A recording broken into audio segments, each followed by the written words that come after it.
There is now an effort in Republican-controlled states all across the United States to essentially outlaw being trans. And yesterday or the day before, there was also a new survey. In fact, I was thinking of publishing an op-ed about this, but maybe I'll just rant about it.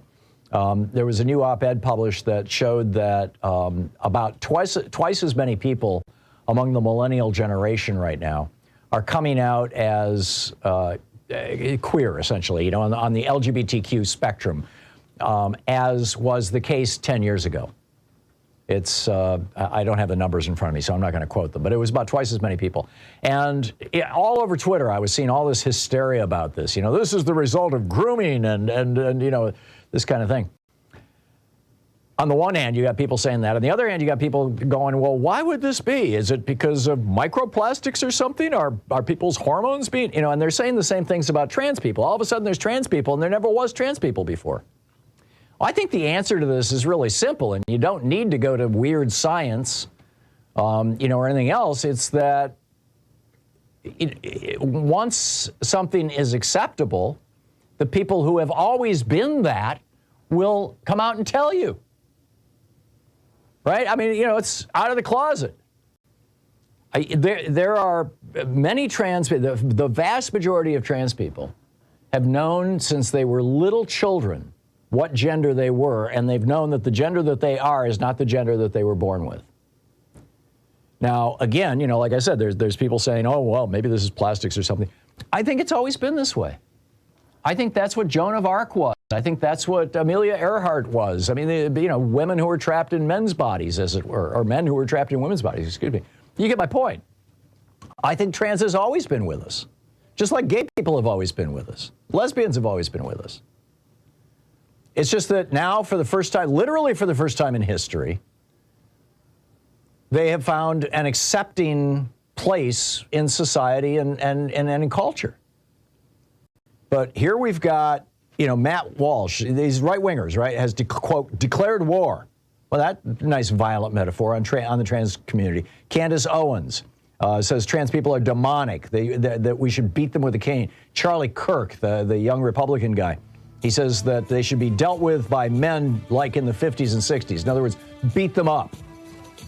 Michael Knowles wants a complete ban on transgenderism. You've got state after state that is passing legislation. Over 400 anti-trans bills have been passed in have been presented to state legislatures just in the last 2 years. Banning drag, banning transition care. I mean, this is just terrible. Bigotry on display. You're listening to the Thom Hartmann Program. Call 202-808-9925. And why are they? There is now an effort in Republican-controlled states all across the United States to essentially outlaw being trans. And yesterday or the day before, there was also a new survey.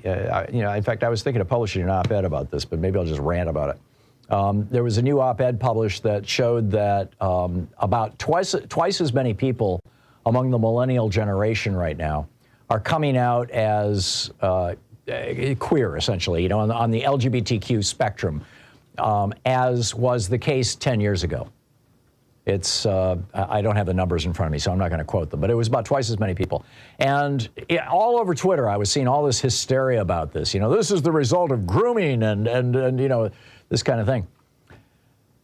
On the one hand, you got people saying that. On the other hand, you got people going, well, why would this be? Is it because of microplastics or something? Are people's hormones being, and they're saying the same things about trans people. All of a sudden, there's trans people, and there never was trans people before.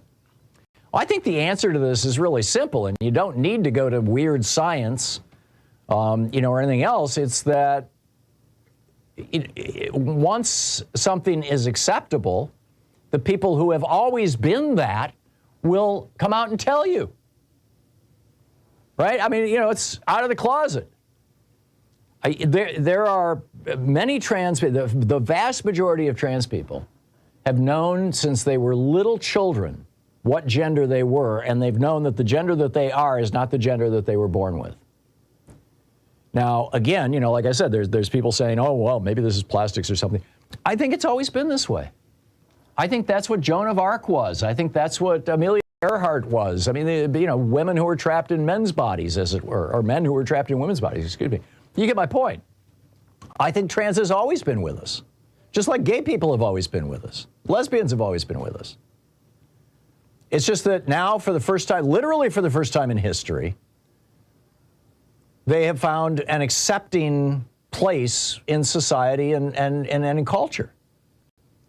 But here we've got, Matt Walsh, these right-wingers, right, has, quote, declared war. Well, that nice violent metaphor on the trans community. Candace Owens says trans people are demonic, that we should beat them with a cane. Charlie Kirk, the young Republican guy, he says that they should be dealt with by men like in the 50s and 60s. In other words, beat them up. Michael Knowles wants a complete ban on transgenderism. You've got state after state that is passing legislation. Over 400 anti-trans bills have been passed have been presented to state legislatures just in the last 2 years. Banning drag, banning transition care. I mean, this is just terrible. Bigotry on display. You're listening to the Thom Hartmann Program. Call 202-808-9925. And why are they willing to generate the kind of hate that's going to, bring about another Matthew Shepard, torturing now trans people for political gain? In addition to bringing you the Thom Hartmann Program here on Free Speech TV and Video Media Online, we also have a whole set of ways you can interact with us and tools you can use to spread the word about the importance of democracy and the threats to it in our republic. First, there's your daily homework. Sue Nethercutt puts together a daily email newsletter that has a link to every story I discuss on the air, so you can find my sources and you can share them with your friends. It's free and you can sign up at thomhartmann.com. Second, I publish my daily take every day over at the hartmannreport.com website. That's also free if you want the daily 5 days a week rant in your inbox. No ads either. Third, we have the podcasts.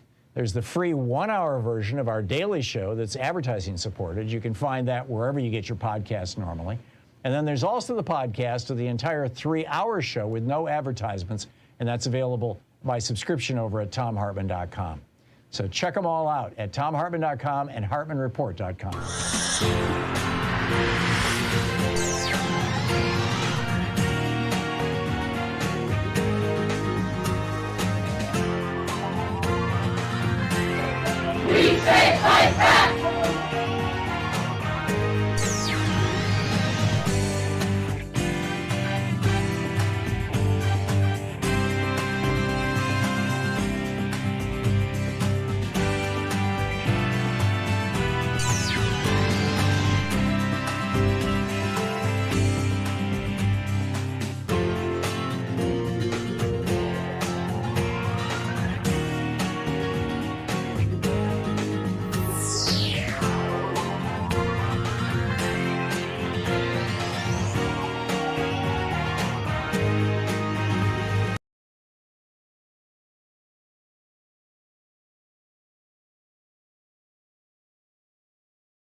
Media Online. We also have a whole set of ways you can interact with us and tools you can use to spread the word about the importance of democracy and the threats to it in our republic. First, there's your daily homework. Sue Nethercutt puts together a daily email newsletter that has a link to every story I discuss on the air, so you can find my sources and you can share them with your friends. It's free and you can sign up at thomhartmann.com. Second, I publish my daily take every day over at the hartmannreport.com website. That's also free if you want the daily 5 days a week rant in your inbox. No ads either. Third, we have the podcasts. There's the free 1-hour version of our daily show that's advertising supported. You can find that wherever you get your podcasts normally. And then there's also the podcast of the entire 3-hour show with no advertisements, and that's available by subscription over at thomhartmann.com. So check them all out at thomhartmann.com and hartmannreport.com. Our book today in the Thom Hartmann Book Club is The Brainwashing of My Dad, How the Rise of the Right-Wing Media Changed a Father and Divided Our Nation and How We Can Fight Back by Jen Senko. This is from Chapter 6, How Talk Radio Hijacked My Dad. In 1984, Reagan was reelected in a landslide victory against liberal Democrat Walter Mondale. That year was also when everything began to change for my dad and our family. In 1984, Dad retired from his job with the federal government at age 62. Both my parents missed being near the shore, so they moved back to New Jersey and settled in Toms River, a town where there was a large retired population. Still energetic, my father got a part-time engineering job 3 or 4 days a week, necessitating a long solo commute by car. He didn't want to waste time on music while driving. He wanted to be stimulated mentally, and he discovered talk radio to keep himself company. At the time, Bob Grant was the dominant talk radio personality. Often called the conservative radio, Grant was an openly racist, sexist, far-right shock jock. On his WABC radio show, he referred to blacks and Hispanics as savages. He believed them to be inferior, and he once even called Martin Luther King Jr. a slimeball. With his combative and testy style, he was considered a pioneer of the talk radio format. Soon, Grant became my dad's commuting buddy. I didn't know Bob Grant from Joe Namath, but I did know I didn't care for his style of yelling at callers or hanging up on them if they disagreed with him. My mother was not a fan of Grant's either, and she delighted in telling me the story of how she ran into him one day. She was at the Ocean County Mall eatery, sitting at a table having lunch when she saw Grant walk in. She recognized him, and when he passed her table, she asked, "You're Bob Grant, aren't you?" He said, "Yes, I am." She said, "Oh, my husband likes you, but I don't." He had been walking away and turned to look back at my mother and gave a little laugh. She said she just sat there at the table and did not smile back. Gradually, it seemed my dad started becoming more agitated after listening to Bob Grant. Eventually, he became consistently more irritable, excitable, and easy to anger. Little did we know, a metamorphosis was beginning. Along with massive deregulation in the communications industry, there were several other factors that led to talk radio's explosion of popularity in the 1980s. The first was that music had moved from the AM dial to the high-fidelity sound of FM, and thus left a void on the AM dial. Broadcasters realized that filling that blank airspace with mainstream news wouldn't make much money. However, entertainment made money, and talk radio was entertainment at its finest, even when it masqueraded as news coverage. Human conversation didn't benefit from high-fidelity sound the way music did, so talk radio filled the void on the AM radio waves perfectly. The second contributor to talk radio's rise was the new accessibility of satellite technology, allowing anyone to broadcast a show nationally. And the third was the fact that when 1-800 numbers became available, you could have callers call in from all over the country. These factors combined to make a pretty powerful storm.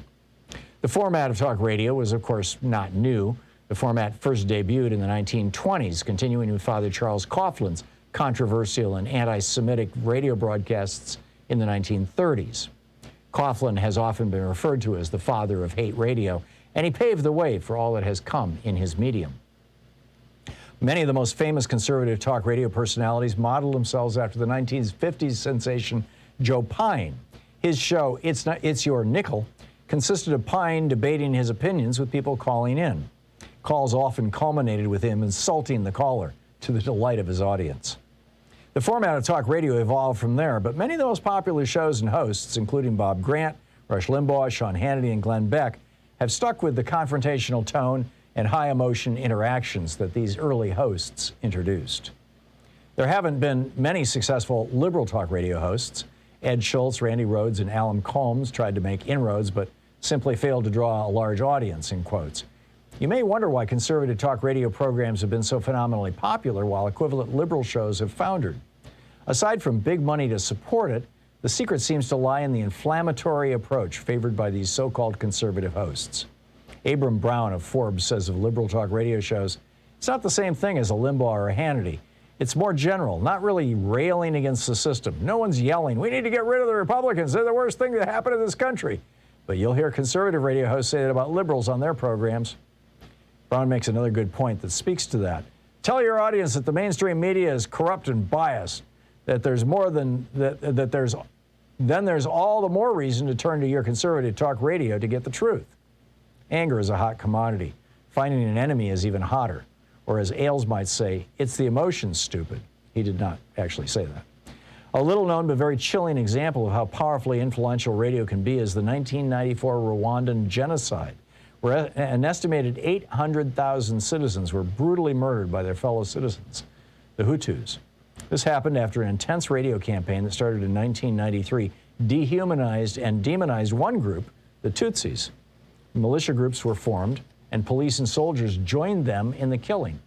Samantha Power, who later served as the U.S. ambassador to the United Nations, said, killers often carried a machete in one hand and a transistor radio in the other hand. Dad discovers Rush Limbaugh.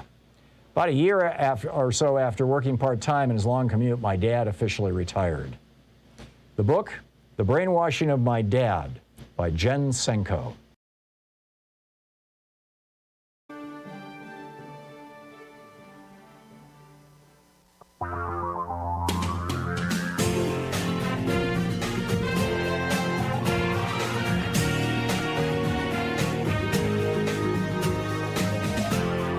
This is the Thom Hartmann Program. Hey, it's a brand new week. Welcome Monday. Today, a lot going on. Today is the day that Donald Trump and his lawyers have to go before this judge in Washington, D.C. and explain why he shouldn't be thrown in jail for violating the terms of his release. Also, Judge Eileen Cannon down in Florida, you know, the Trump-humping judge who tried to make it illegal succeeded in blocking the FBI from actually examining the documents that they took from Mar-a-Lago for several months. She just this morning, in an order having to do with it was just a process thing.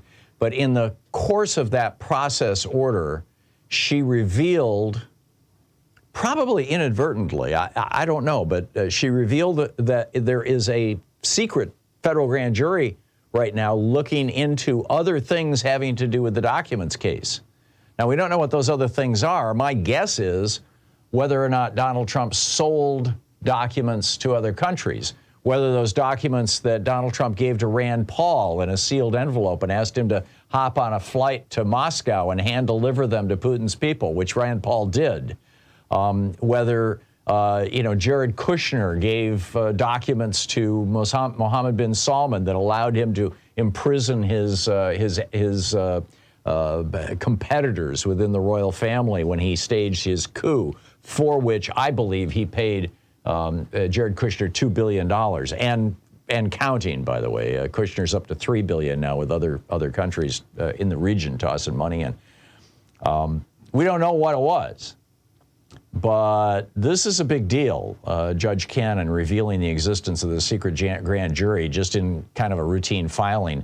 A couple of weeks ago, she had keep in mind, she had only been a judge in 4 cases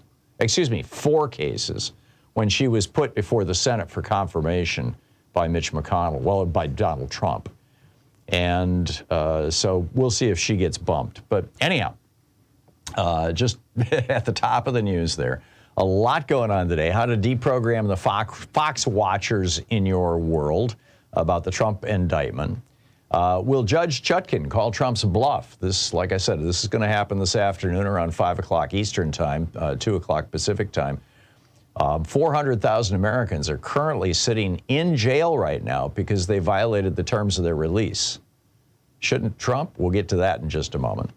Also, at a Trump rally, he got the crowd to boo electric vehicles and blast high gas prices. How do you do those two things at the same time? I don't know. As the world is heating up, we'll get to that. Also, white locals won't let a black mayor be mayor after he was elected. I told you this story a couple of weeks ago. It's back in the news. A crazy alert. This is in the second hour of the program. Is DeSantis trying to weasel out of debating Newsom? I'll give you the details on that. In the third hour of the program, my colleague on Sirius XM Progress here, Dean Obeidallah, is going to drop by. He is arguing strongly that Trump should be thrown back in jail, that he's not only committed violations of his probation or his release, his bond agreement, but also that he committed treason and he's a threat to America. Yeah, I'm down with that. We'll talk with Dean, who also is an attorney and knows a lot of these things, can offer us some thoughts on that. And wow, did Elon Musk actually just pledge to pay the legal fees of Nazis and hate-mongers who get fired by their employers because they post Nazi stuff? Sure looks like it. Very strange stuff. But to start out the day, I wrote this piece over at HartmannReport.com, published it this morning, my daily take. It's titled How to Deprogram Fox Watchers on the Trump indictment. And it's kind of written as an open letter to a friend who is, a Trump humper. I call them Trump lovers in the article because I'm just a little, a little friendlier. But Donald Trump and the fascist-supporting, billionaire-funded right wing have been lying to you about these indictments, is what I want to tell these people. His lawyer's been all over TV saying that, Joe Biden is running the prosecution and that Donald Trump is just exercising his free speech rights. Well, neither of those things are true. First of all, Biden has gone out of his way to say, no, I'm not discussing this stuff, right? I mean, for example, last night on TV, or yesterday afternoon, or yesterday morning, I guess it was. Maybe it was afternoon on the East Coast. Chuck Todd had John Lauro, Trump's lawyer, on, and John Lauro said, and I quote, President Biden in April of 2022 said he wanted President Trump prosecuted and he wanted him out of the race. He repeated that in November of 2022. As a result, President Biden has put in motion a political prosecution in the middle of an election season. And I'm not involved in politics. I'm just representing a client. Right. Those are all lies. I mean, like lies. But what Chuck Todd said in response to all that was, right. Honest to God, that's what he said. Well, here's what the factcheck.org says. Social media posts and former President Donald Trump are sharing an edited video of President Joe Biden to make the unfounded claim that Biden is coordinating these Trump indictments. Biden's comments made in 2022 were related to international concerns about American democracy, not about Trump's legal battles. The Associated Press also rated that claim as false.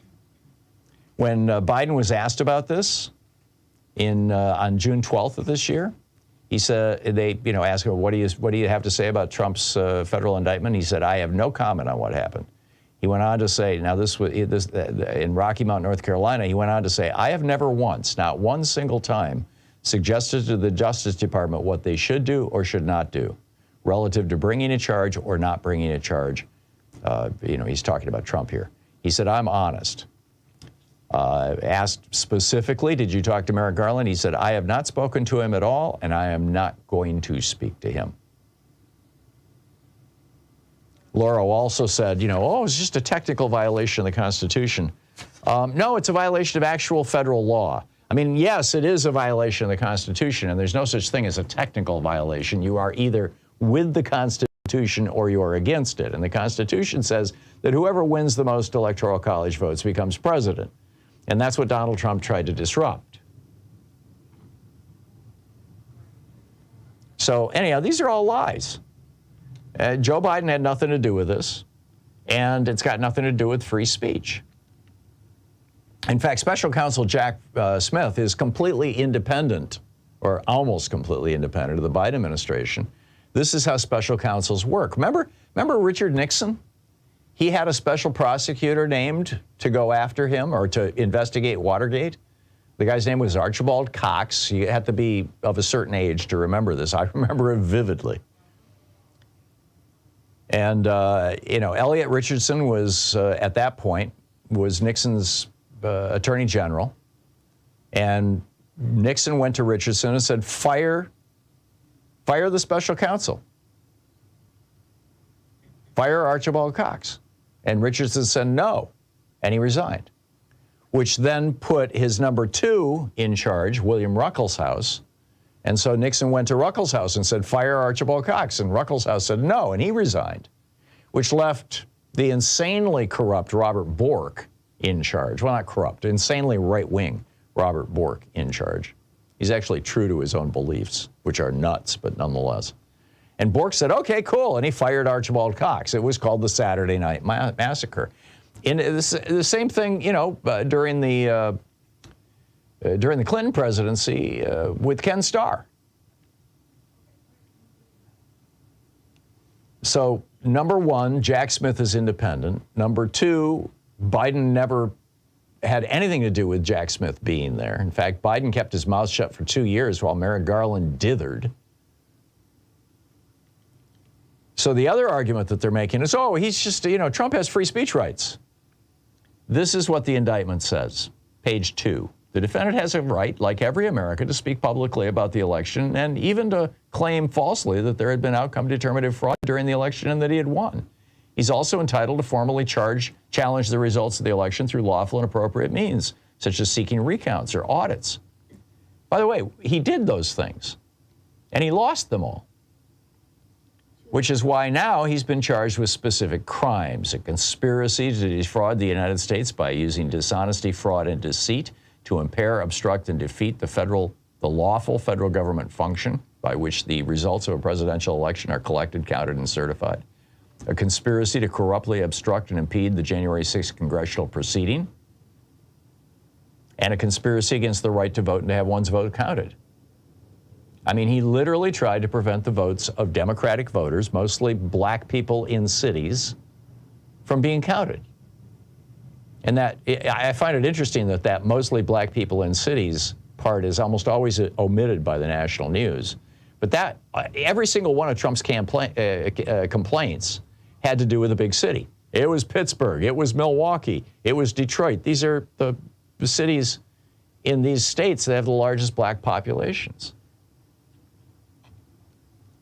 He conspired with Republicans in 7 states to organize slates of fake electors. That's not free speech. That's a crime. It's an actual crime. Twice in the indictment, it mentions that Trump was planning on using the military or was considering it, and that his advisors were pushing it to lock down the United States, impose martial law, Kent State times 1,000. I mean, there were all these repeated lies. The lie that the election was stolen, that he won. The lie that fake electors' ballots could be legitimately counted. The lie that he actually tried to get the Department of Justice to put on their own letterhead to send out to the 7 states that there was fraud in the election. The lie that he repeated over and over again that dead people, thousands of dead people, voted in Georgia. Raffensperger said, yeah, we found 4. Not 1,000, 4. The lie that in Pennsylvania there were 250,000 more votes recorded than there were voters in the state. He just literally made this stuff up. He said the same thing about Wisconsin. He said the same thing about Georgia. I mean, it just goes on and on. So, no, Trump is not being prosecuted for speaking or even for lying.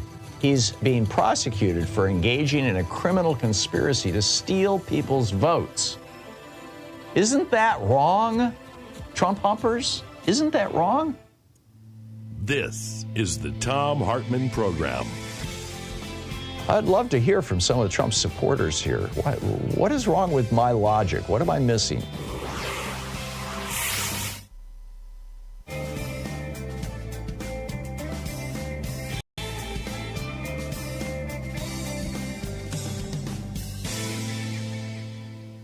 And welcome back, Jerry in Ontario, California. Hey, Jerry, what's on your mind today? Yes, Tom, I'd like to speak about the Trillion Tree, Kevin McCarthy's project again. 60 Minutes just did a thing within the last few days. It come up on YouTube on the Colorado River again. And between Kevin McCarthy's district is one of the driest districts in California, except for the Imperial Valley. And this Arizona thing where they were showing along the Santa Cruz River that flows into Mexico, or did at one time, like 700 AD did. This river bottom, they farmed this cotton and all that, and the 60 Minutes thing had this grower that, is telling how he isn't going to be able to get any water allocations from the Colorado River, and it shows the canal right there. Mm-hmm. But for one stalk of that cotton, you could grow a mesquite tree to about 12, 14 feet straight up. Yeah, Jerry, you call about the mesquite trees every week. I mean, well, it's I don't know why. That you can cover the earth in green. You know better than I do about these places in the world that the animals have ate everything but the rocks, man's animals. Well, there's no topsoil anymore. but this tree as a being can go down there and get that Right. poor soil and rebuild it. Okay, we got it. More mesquite trees. Okay. Thank you. Jessica in Chicago. Hey, Jessica, what's on your mind today? Hi, Tom. I love Joyce. She's very wise. She said, repeat after me, no one is scarier than Trump. But, yeah, Yes. here's Joyce one is that wise. yes, here's one that's driving me crazy. I thought DeSantis was awful for trying to make Florida illiterate, but now DeSantis said in his at his rally, he promises to start slitting throats on day one. Right. And at his rally, no one even blinked an eye. These Republicans are loving this violence, and it's scary to me. Yeah. The rhetoric of violence is not a healthy thing in a democracy. And for DeSantis to be talking about slitting throats is very troubling, to say the very least. Scary.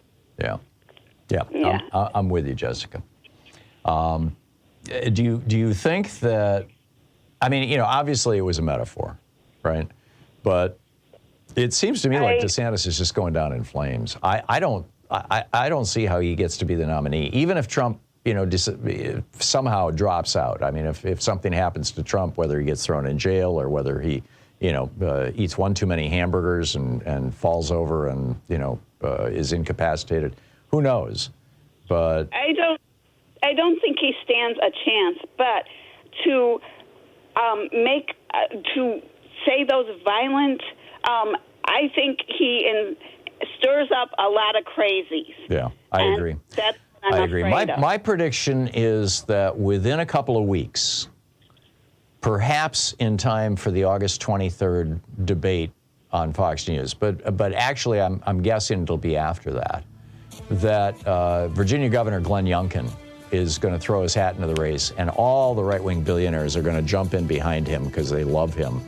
And there's a good chance he'll end up the nominee. Now, I realize nobody else is saying this, but keep an eye on this, Jessica.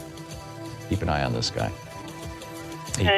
Yeah, he comes across like Mr. Rogers, but he's... I think he's a bumpkin. Yeah, there you go. Thank you, Jessica.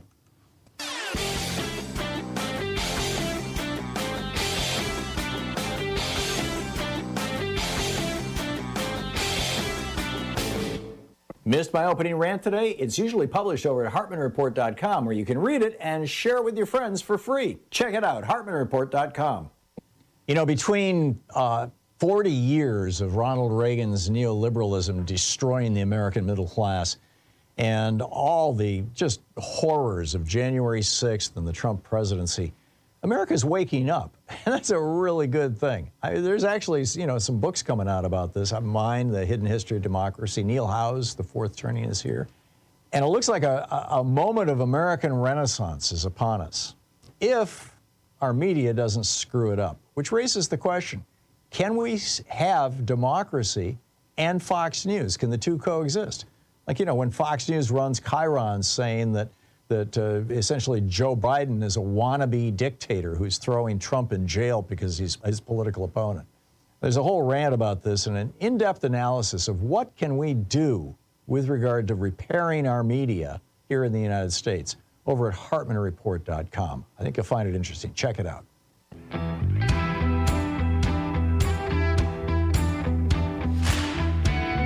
"24 minutes past the hour." So should Trump be thrown in jail?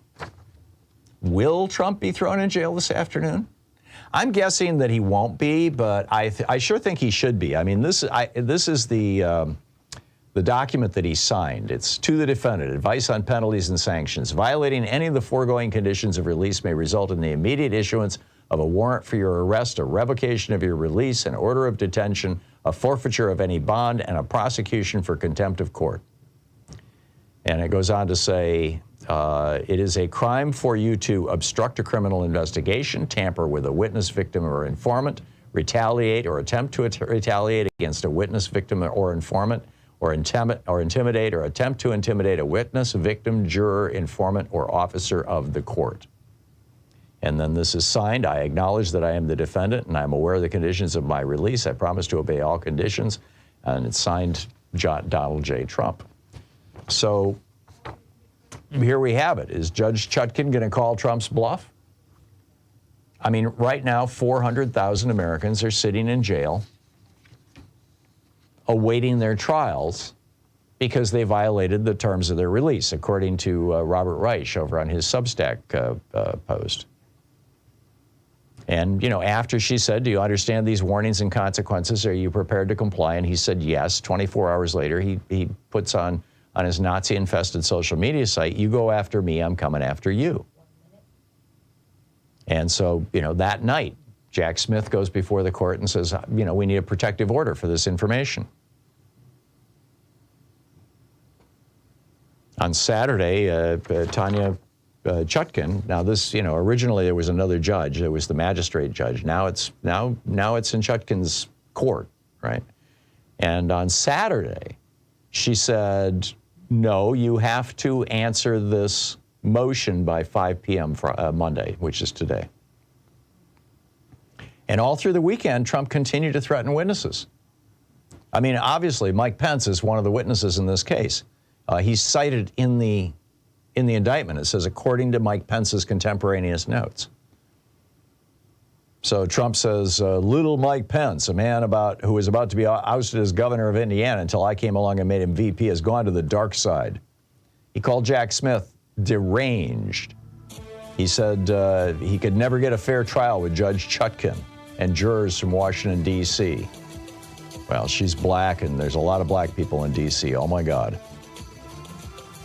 If she doesn't give him a week in jail, I'm saying just 5 days in jail, just long enough that, he can't hairspray his hair. Right? If she doesn't do that, it's just going to get worse. You're listening to the Thom Hartmann Program. Call 202-808-9925. I think Trump is pushing as hard as he can. I think he actually would love to spend a week in jail because it would make him a martyr.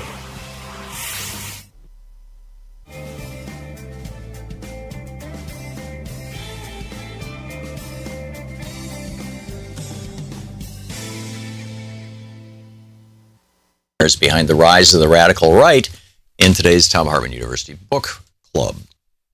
This is from Chapter 11, page 271. The official opening of the 112th Congress took place on January 5th, 2011, when Nancy Pelosi, the Speaker of the House, handed off an oversized ceremonial gavel to her successor, John Boehner.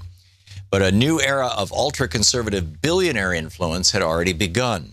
Before the public swearing-in ceremony got underway, David Koch, whose donor network had spent at least $130.7 million on winning a Republican majority, was in the new Speaker-to-be's office, ornate office, chatting amiably with his staff.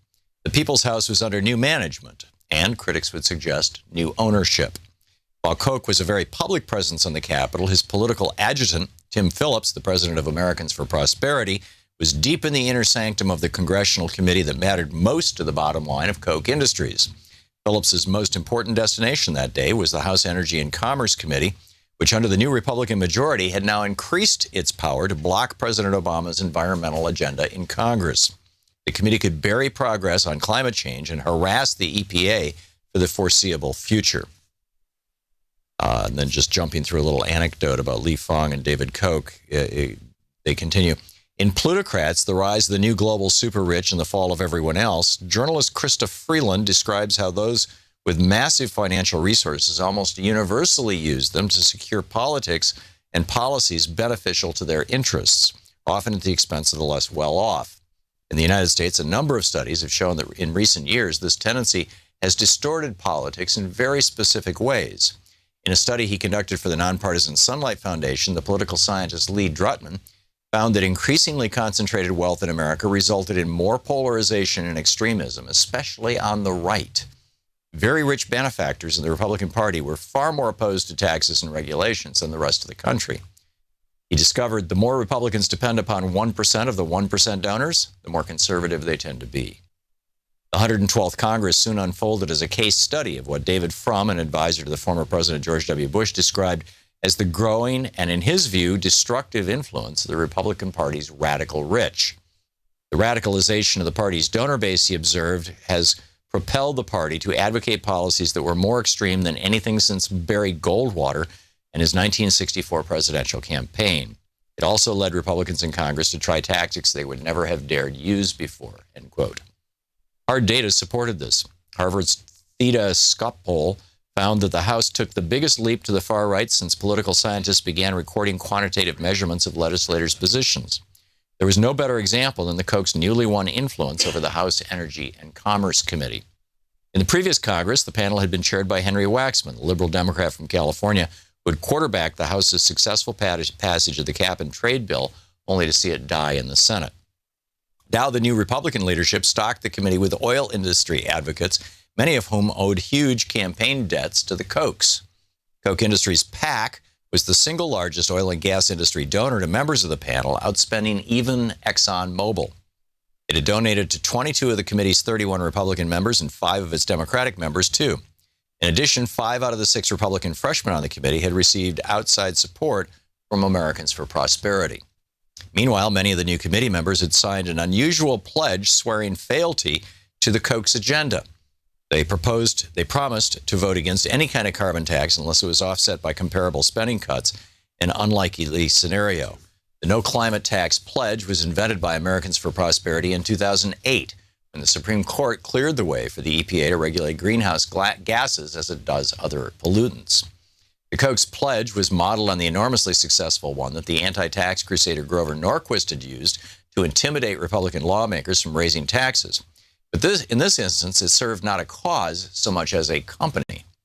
By the start of the legislative session in 2011, fully 156 members of Congress had signed the Koch brothers' no climate tax pledge. Many returning members of the House Energy and Commerce Committee had already taken the pledge, and of the 12 new Republicans on the panel, 9 were signatories, including 5 of the 6 freshmen. A prime example of the symbiotic relationship between the Kochs and the committee was Morgan Griffith, who had defeated Rick Boucher in the district that represented Saltville, Virginia, and was among the new wave of appointees to the Energy and Commerce Committee who were openly indebted to the Koch brothers for their seats. Americans for Prosperity operatives were guests of honor at a victory rally soon after the election, at which Griffith gushed, quote, "I'm just thankful that y'all helped me out in so many ways," end quote. The Koch's investment soon paid off. Once in office, Griffith became an outspoken skeptic of mainstream climate science, drawing national ridicule for lecturing scientific experts as they testified before Congress that they needed to consider the possibility that Mesopotamia and the Vikings owed their success to global warming, and the melting ice caps on Mars showed that humans were not its cause on Earth. Congressman Griffith became a lead player in the House Republicans' war on the EPA, demanding that the agency be reined in. Within a month after he took office, he and other House Republicans gutted the EPA budget by a punishing 27%. Dark Money, The Hidden History of the Billionaires Behind the Rise of the Radical Right by Jane Mayer.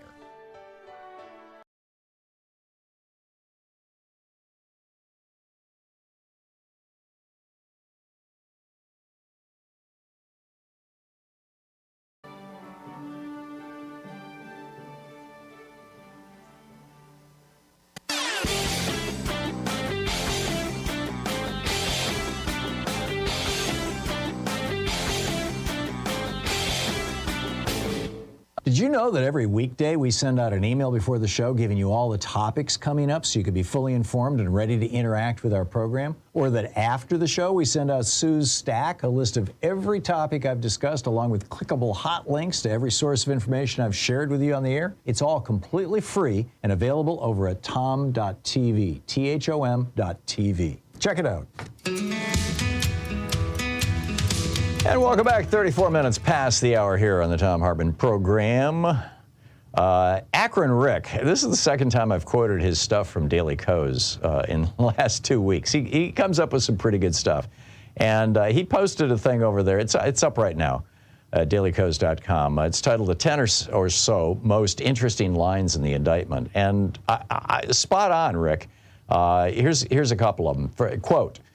These are from the Jack Smith indictment of Donald Trump. For more than 2 months following Election Day on November 3rd, 2020, the defendant spread lies that there had been outcome determinative fraud in the election and that he actually won. These claims were false, and the defendant knew that they were false. The defendant had a right, like every American, to speak publicly about the election and even to claim falsely that there had been outcome determinative fraud during the election and that he had won. The federal government function by which the results of the election for President of the United States are collected, counted, and certified was established through the Constitution and the Electoral Count Act, a federal law enacted in 1887. Remember when Trump's lawyer over the weekend said, oh, it's just a technical violation of the Constitution? No, Jack Smith is saying he broke this law. It's called the Electoral Count Act. This federal government function, from the point of ascertainment to the certification, is foundational to the United States democratic process, and until 2021 had operated in a peaceful and orderly manner for more than 130 years.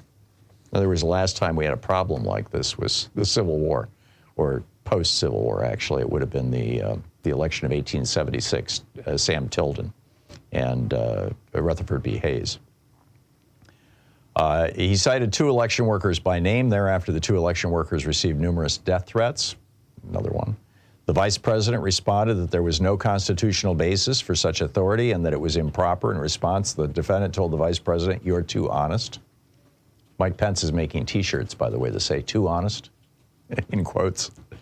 The senior advisor told co-conspirator 2, "You're going to cause riots in the streets." Co-conspirator 2 responded that there had previously been points in the nation's history where violence was necessary to protect the republic. Say what? And during the meeting, as reflected in the vice president's contemporaneous notes, and that's the line, I mentioned that earlier, that says that, you know, Mike Pence is going to be a witness against Donald Trump. And Trump is threatening Pence, which is threatening a witness, which is exactly what he said he wouldn't do last Thursday when he was arraigned. And, you know, here we are. All righty, let's pick up your calls here. Dave in Federal Way, Washington. Hey, Dave, what's on your mind today? Hey, Tom, I want to say something real quick about the violence, but that's not my main point. I think people are right to be concerned about the violent rhetoric.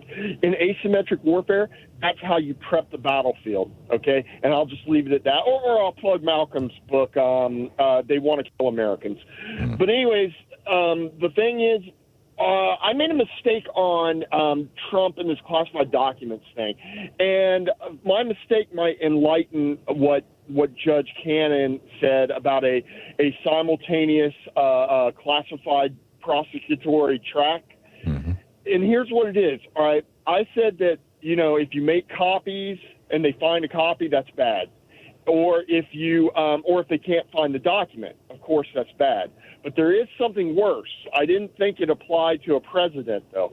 Most people that get busted for selling classified documents or disclosing classified documents, they get caught by their client. Their client will turn them in time after time after time. It's not the FBI or the CIA. All right? Their client being, you mean the agency for which they work? No. Let's say you want to sell stuff to China, the PRC, right? Right. Very high, especially the PRC, very high probability they will turn you in. And Really? you're like, well, why? Yes, because, all right, they have a system just like we do, right? They're going to analyze it, benefit, cost analysis. They're going to say, wait a minute, we knew all this stuff. This gives us nothing, all right? Oh, but we can turn this person in and gain a lot from the, you know, the diplomatic trust. Oh, interesting. All right? So yeah, become a spy at your own peril. Become a spy. Well, you better make sure it's something like in Russia, they have a technological advantage on hypersonic weapons. Mm-hmm. When I found out they might execute some of those scientists, I was like, yeah, because, I mean, okay, but anyways, not that I favor executing anybody. It just didn't surprise me. Right. And this is what I'm saying. Yeah, this is what I'm saying. Jack Smith strikes me. He is just a lawman. He's not a hero of the left.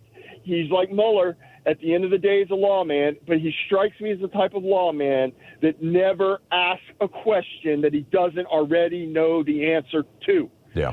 So it's possible he has those documents and they were given over by Saudi Arabia or some.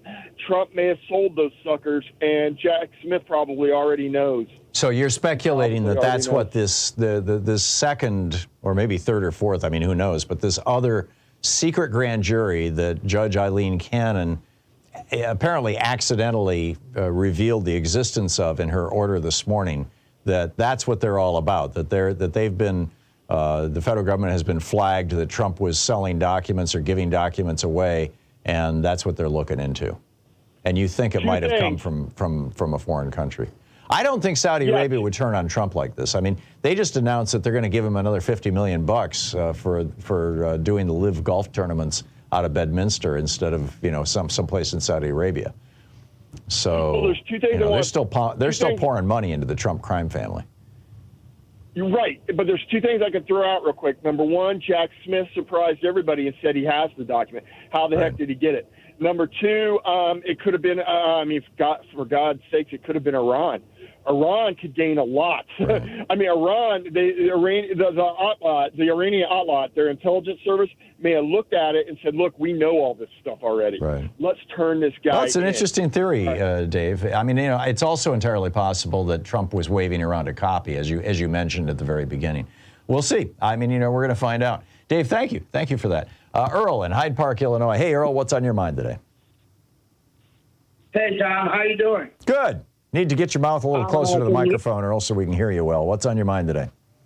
Yeah, I was on the other side of the room listening to your conversation. What's on my mind is I am terribly worried about our form of government is not going to succeed because we have institutions like our media that earn money and profit from these big corporations, and so they don't want to offend them by doing exposés, and so therefore they allow conversation like you said with that they had on Meet the Press yesterday. Mm-hmm. They don't do adequate research. They don't, remember there was a time when there used to be rebuttal time after so-called political speech. Right. We don't have that anymore. Right. So the point I'm really trying to make is that I'm really worried about our democracy. Yeah. We have. And your worry has to do with the problems with the media. I share those concerns. I mean, when Clinton signed the Telecommunications Act in '96, not only did Section 203 basically open the online world up to every Nazi and foreign government that wants to mess with America, but it also ended the ownership rules and allowed for the consolidation of radio, television, and newspapers. And now you've got half the newspapers in America owned by two hedge funds in New York that both have a right-wing bias.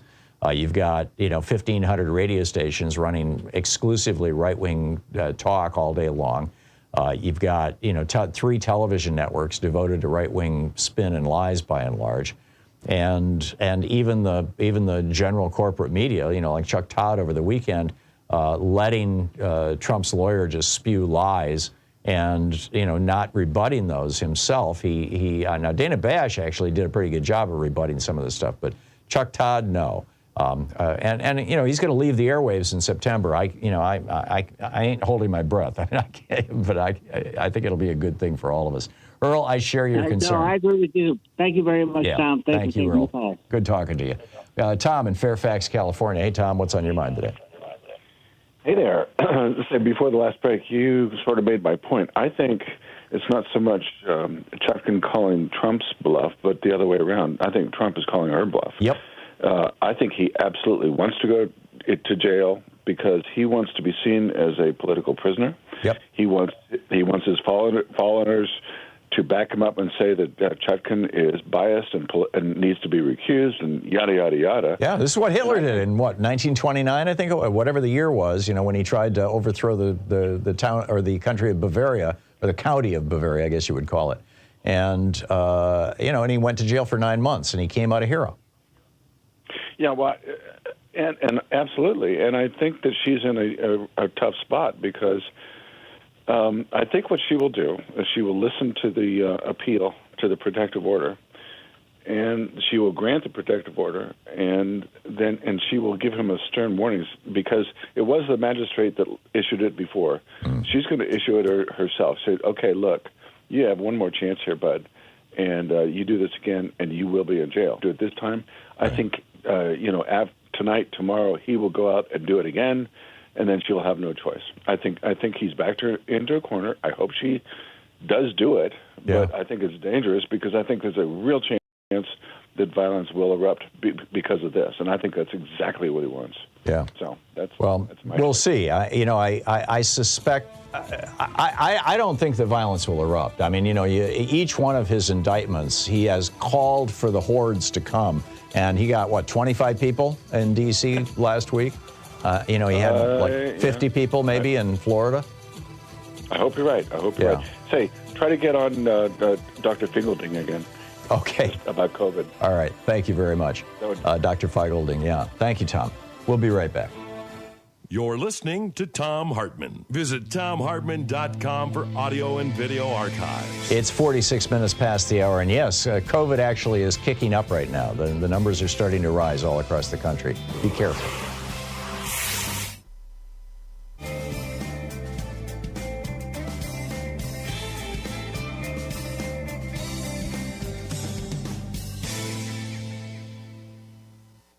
Welcome back.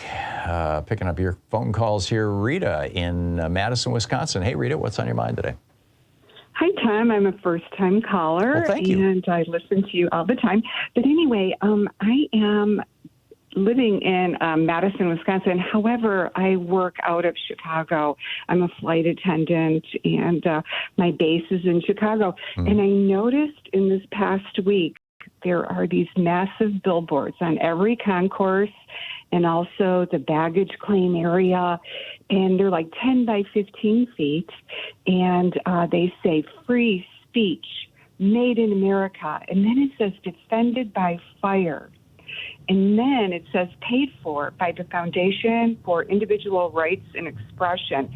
And it just seemed like this was code or propaganda. I did look it up, and one of the founding members of this foundation is Harvey Silvergate, and he is actually representing John Eastman as the, co-conspirator. Really? Yeah. So these are all over the airports, and this just happened in the last week. And and I know it's propaganda and code, and it's really disheartening. And Tom, my question for you, I don't know if you can help, but what can one do? Should I call the city of Chicago and complain? I mean, would that even do any good? And I would. First of all, I think anybody can buy a billboard saying anything, and this sounds pretty innocuous, and I'm guessing most people aren't going to figure out what it's about. But although all the Trump humpers will know immediately. But if you do want to raise more publicity about it, the thing to do would be, and it's Chicago specific. Although ORD or Chicago O'Hare is the busiest airport in the world, I believe, or certainly the busiest in the United States. So that it might just be that they're just picking one that has a lot of traffic, right? Right. I'm sorry, Tim. This is at the other major airport. Oh, it is? Midway. Oh, it's at Midway. Oh, interesting. Okay. The thing to do in Chicago specifically would be to call into Joan's show, who follows me on WCPT in Chicago. Okay. And you can, I realize you're in Wisconsin, but you can listen to her show. You can get their stream at WCPT.com, I think it is. I think they actually still have the airamerica.com URL also. But it's easy to find WCPT's feed. A lot of people actually all over the country listen to our show. In fact, I've got a caller on the board right now from Miami Beach, Florida, who's listening on WCPT. So, call into Joan Esposito's show that follows mine, and I'm sure she'd love to hear about this. Thank you, Tom. Yeah. Good luck, and are the skies friendly these days? Are you finding that the craziness has subsided now that the mask mandates are gone? Thank you for asking. I think so. I think it's calming down, and I think most flight attendants are pretty happy summer's coming to a close. So, it gets a little quieter. Thanks for asking. Yeah, it has been a busy summer, though, hasn't it? Absolutely. The economy seems to be roaring up in the skies. So, there you go. Yes. Okay. Well, Rita, fly safely. Thank you. Thank you very much. Bye. We'll be back. It's 10 minutes before the hour, and back with more of your calls in just a moment. Stay tuned. It's your media support group for We the People, the Thom Hartmann Program.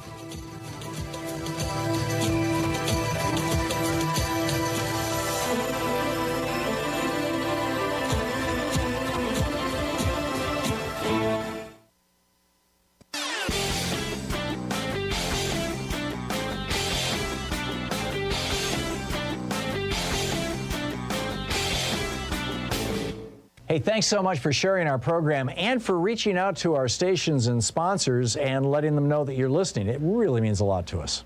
When I was a little kid, my grandmother had a piano, and I loved to play it. I was incompetent, but I was figuring out all kinds of stuff. And then I kind of got away from it and, went to school and things got busy and just lost track of it. Well, now there's this fascinating new study out of the University of Geneva, Switzerland, that is making me think maybe I should go back and learn the piano. What they found was that they took a group of 132 healthy older adults, retired, 62 to 78 years old. Half of them learned the piano, half of them took music classes without learning the piano. And what they found was that those who learned the piano actually had the strongest increase in their memory, in their mental competence, their mental faculties. Those who took the music classes also did well, but learning the piano was a huge step. So check it out. There's a whole long rant about this over at HartmannReport.com. Check it out.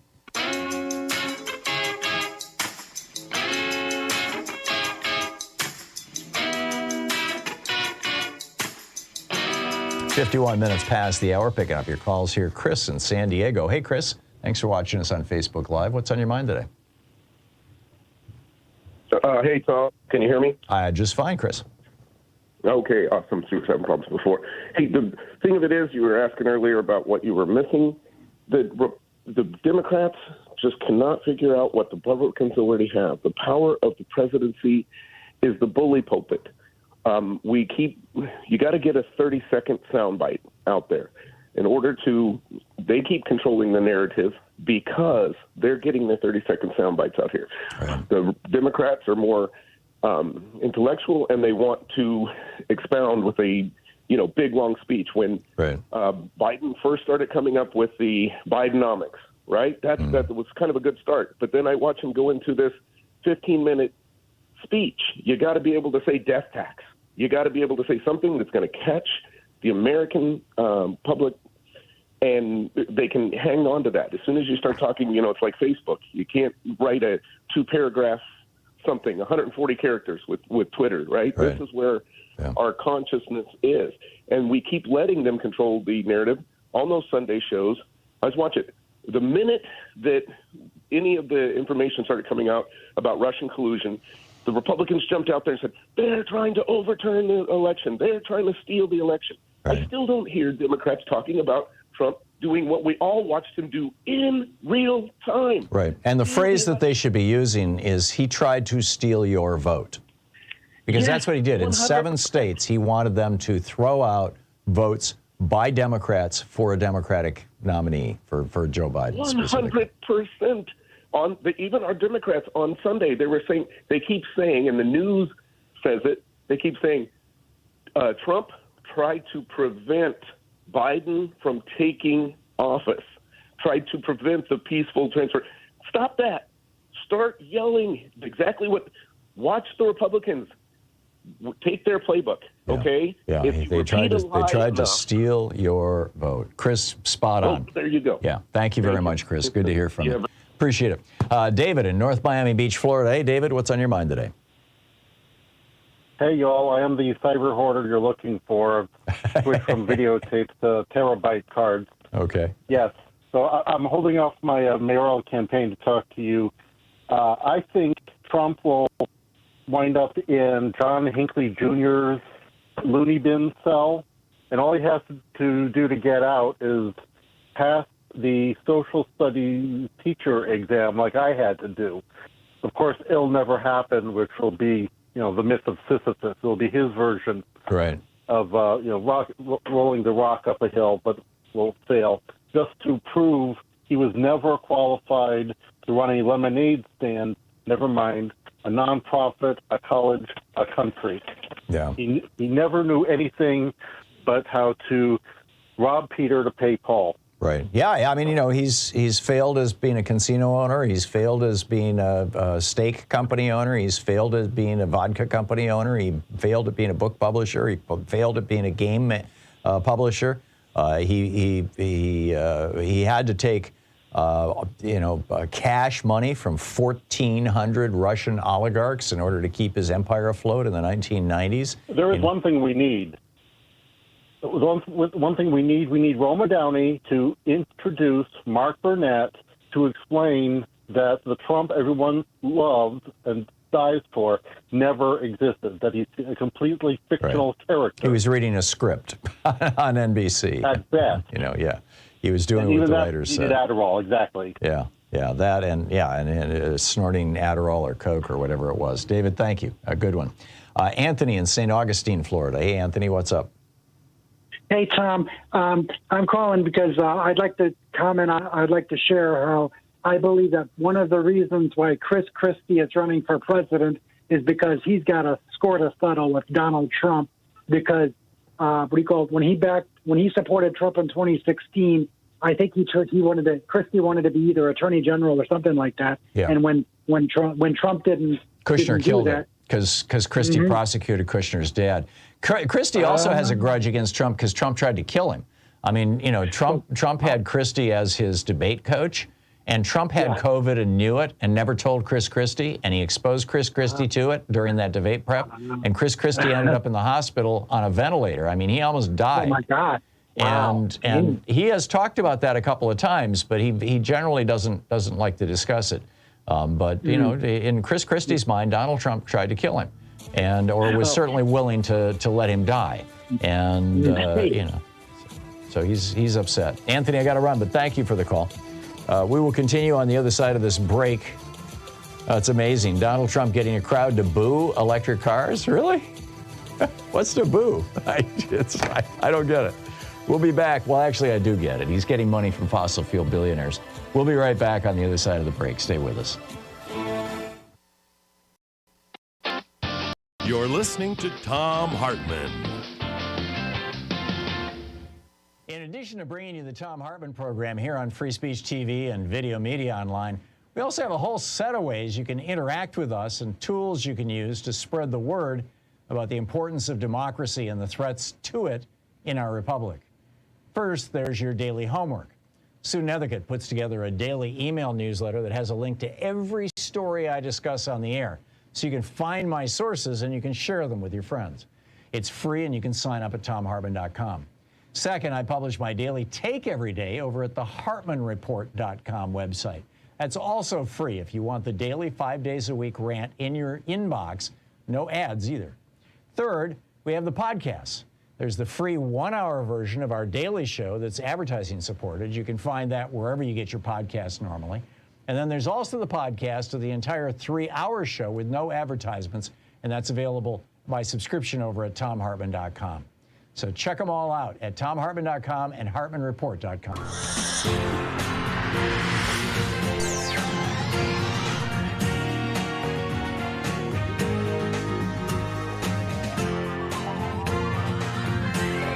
We say fight back!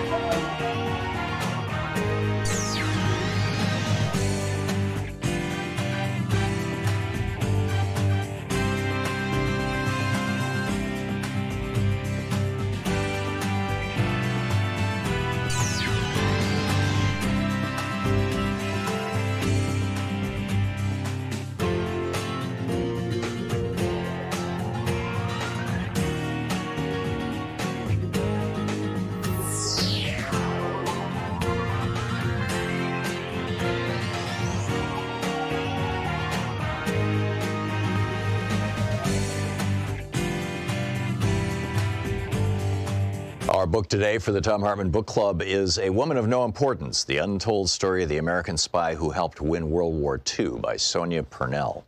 This is from the prologue. France was falling. Burned-out cars, once strapped high with treasured possessions, were nosed crazily into ditches. Their beloved cargoes of dolls, clocks, and mirrors lay smashed around them and along mile upon mile of unfriendly road. Their owners, young and old, sprawled across the hot dust and were groaning or already silent. Yet the hordes just kept streaming past them, a never-ending line of hunger and exhaustion, too fearful to stop for days on end. 10 million women, children, and old men were on the move, all fleeing Hitler's ranks, pouring across the border from the east and the north. Entire cities had uprooted themselves in a futile bid to escape the Nazi blitzkrieg that threatened to engulf them. The fevered talk was of German soldiers stripped to the waist in jubilation at the ease of their conquest. The air was thick with smoke and the stench of the dead. The babies had no milk, and the aged fell where they stood. The hordes drawing overladen old farm carts sagged and snarled in their sweat-drenched agony. The French heat wave of May 1940 was witness to this, the largest refugee exodus of all time. Day after day, a solitary moving vehicle weaved its way through the crowd with a striking young woman at the wheel. Private Virginia Hall often ran low on fuel and medicines, but still pressed on in her French Army ambulance toward the advancing enemy. She persevered even when the German Stukas came screaming down to drop 110-pound bombs onto the convoys all around her, torching the cars and cratering the roads.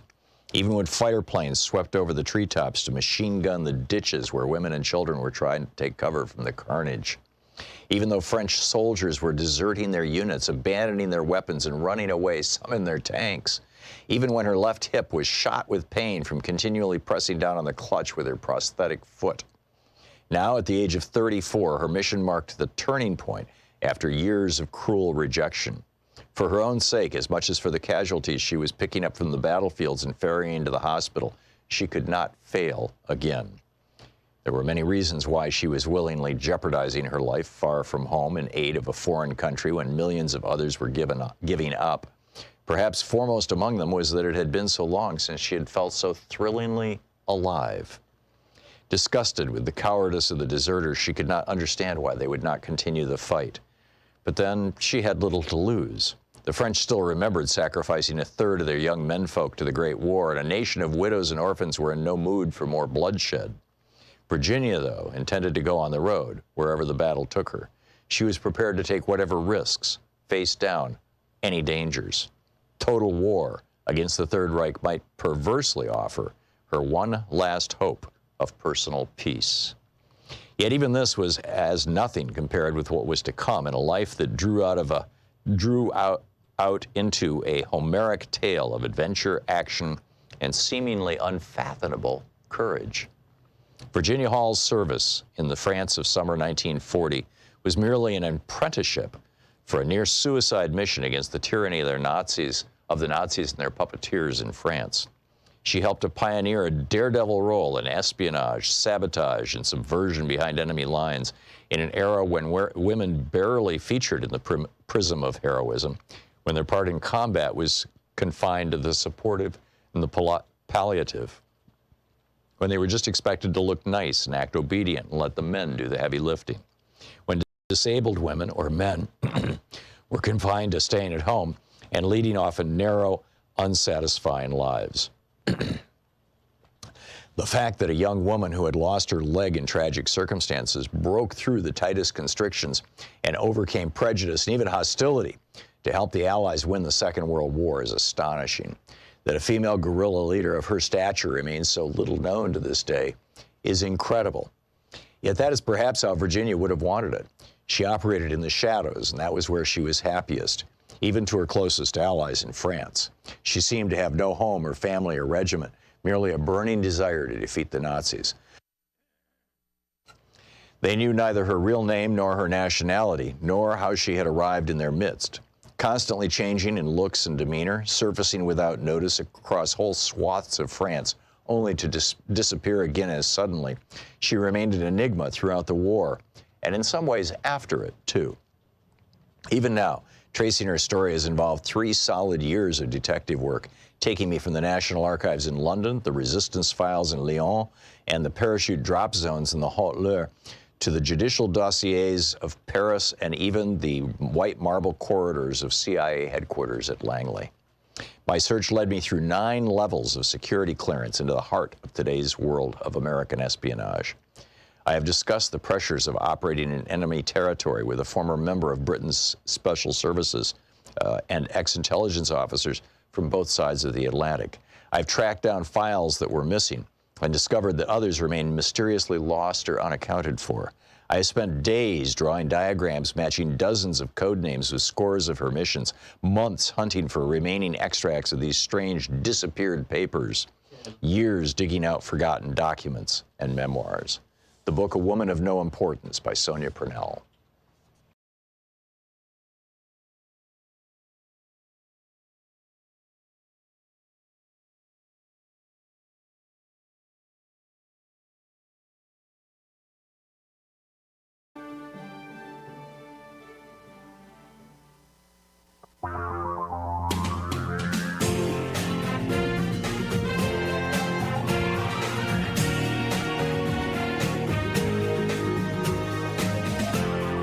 This is the Thom Hartmann Program. Welcome to the second hour of our program. So Donald Trump did a rally in South Carolina yesterday. He's out there saying that he's running for president. What he's really doing is getting his ego stroked, raising money for himself and his family. I mean, this running for president thing is the most lucrative thing he's ever done. He raised over $1 billion, and then Jared Kushner started this company and siphoned $600 million out of that billion and apparently distributed it to members of the Trump family. I mean, this is just...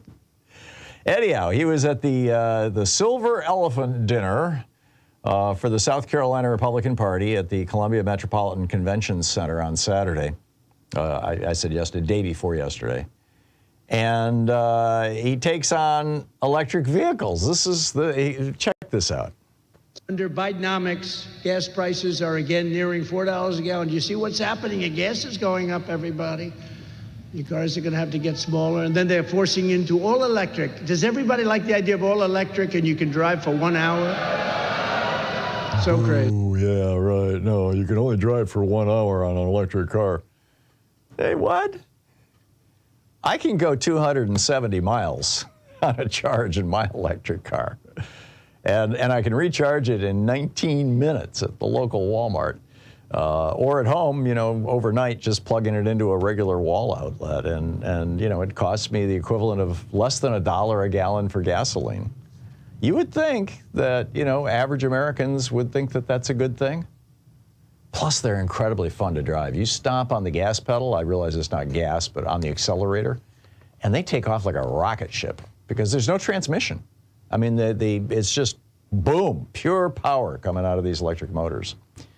But this is Trump's shtick now, and thus the rolling coal and all these other things.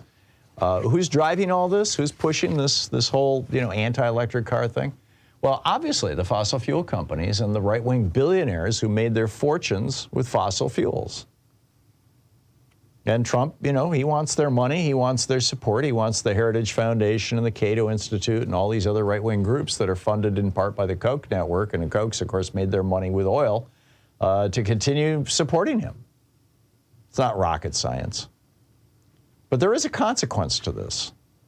And the consequence is that our planet is on fire. And our oceans are being devastated. This is not a good or healthy thing for America or for the world. This is not a good or healthy thing for our future and our children's future.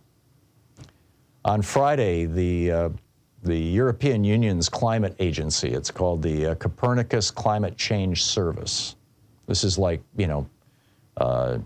it's not quite like NOAA, the National Oceanic and Atmospheric Administration here in the U.S. It's well, whatever. It's the climate agency for the EU.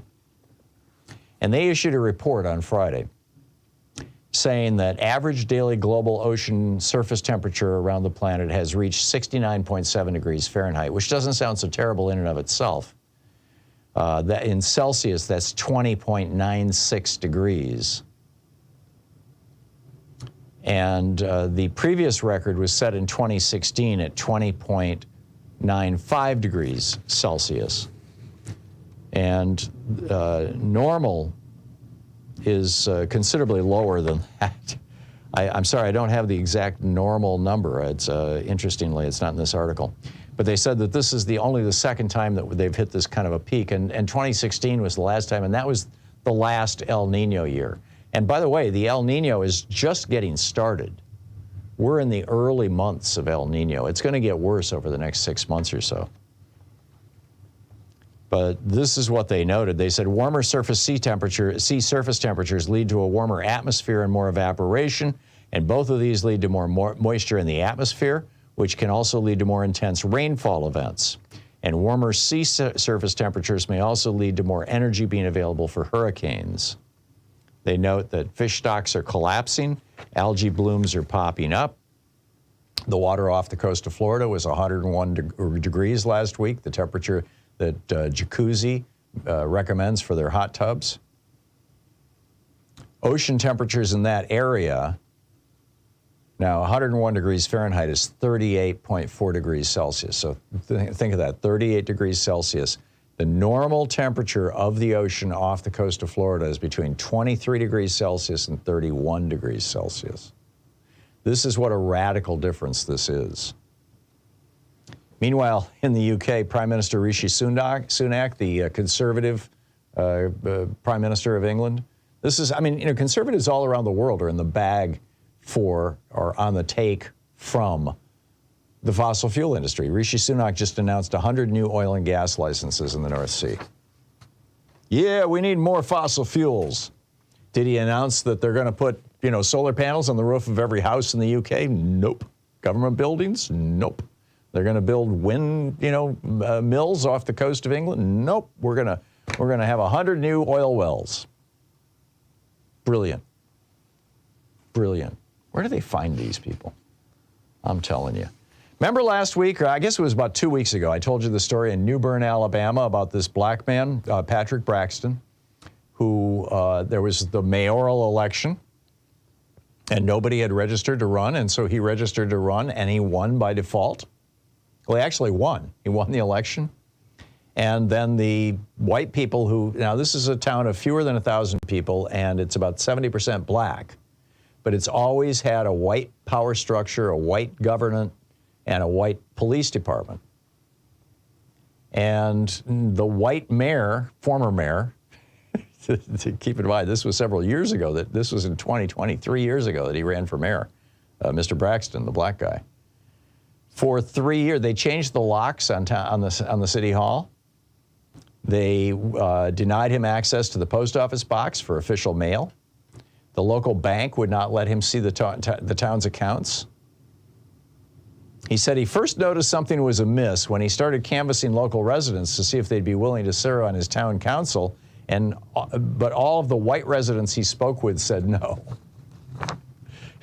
And he was like, what do they know that I don't know? And then he discovered, when he discovered that the door to the city hall was locked and the checking accounts were locked and everything else. Where's this going to go? I don't know. But it's just, what it tells you is that the Old South is still the Old South.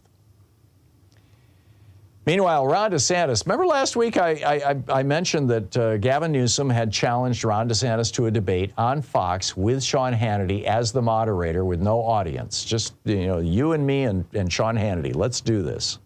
And Hannity is all in favor of it, apparently. So then Ron DeSantis says, oh, yeah, I'm glad to do, I'll kick your ass. Yeah, sure, let me show up. By the way, Fulton County, the Fulton County Courthouse is now shut down with barriers all around it and streets closed off. So it looks like Fani Willis today or tomorrow is probably going to drop her indictment of Trump. We'll see. But anyhow, pardon me, the discursion there, but just didn't want to forget to mention that to you. So DeSantis comes back and says, well, instead of an opening statement, I want to be able to play a video. Really? A campaign video? He said, I don't want to be on stage that long. It's too long a debate. I want to be able to have my cheat notes. I want to be able to carry notes with me that I can read from during the debate. And I want my own cheering section. So Gavin Newsom, his spokesman, Nathan Click, interesting name. Nathan Click issues a press release, and he says, DeSantis' counterproposal is littered with crutches to hide his insecurity and ineptitude, swapping opening statements with a hype video, cutting down the time he needs to be on stage, adding cheat notes and a cheering section. Ron should be able to stand on his own 2 feet. It's no wonder Trump is kicking his ass. And what's the lesson we should all learn from this? That when Democrats take it to Republicans, other Democrats like it, and Republicans don't. Poor Ron DeSantis. He wants his cheat notes. He wants his cheering section. He doesn't want the debate to be that long. Poor Ron. He wants to play a campaign video instead of debating Gavin Newsom. Keep an eye on this, because I'm telling you, this could be a huge event. And Gavin Newsom is, he is coming out, like in the Senate, you've got Sheldon Whitehouse doing the same thing, only he's calling out the Supreme Court. Here's Gavin Newsom calling out Republicans. God bless him. This is the Thom Hartmann Program. We need more Democrats to act like they've got a spine like that. I'll pick up your calls on the other side of the break. What's on your mind today?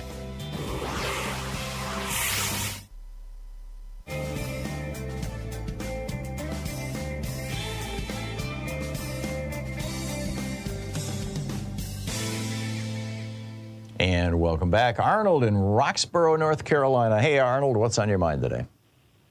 Hey, Tom, how you doing? Good. I'm enjoying your program today, really enjoying your program today. Man, I'm telling you, a Sunday morning, cue the music, it goes like, if it's Sunday, it's Meet the Press.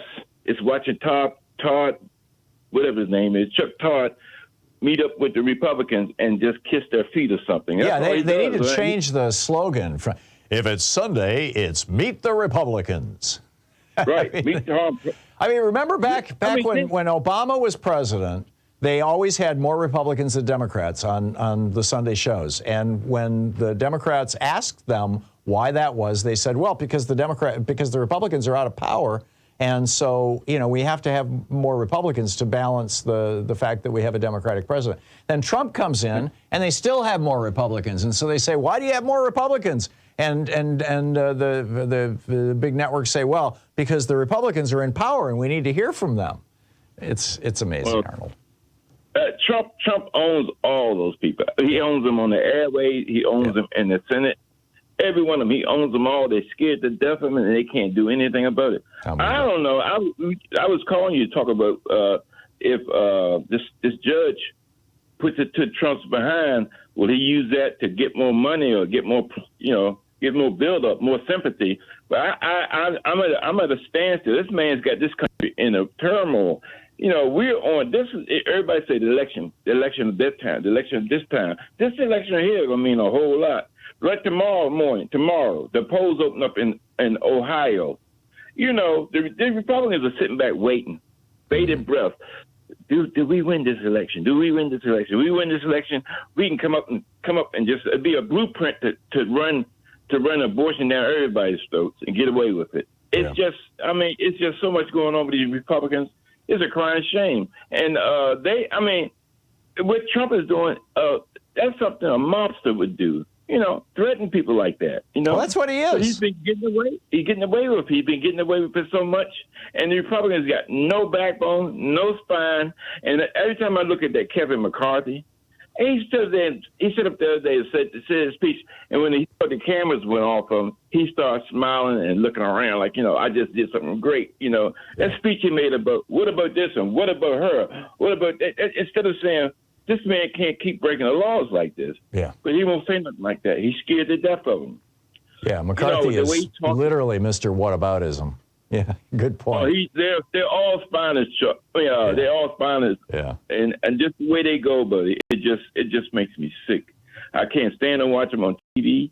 But I'm praying that this woman, does the judge I'm talking about. Yeah, Judge Chutkan.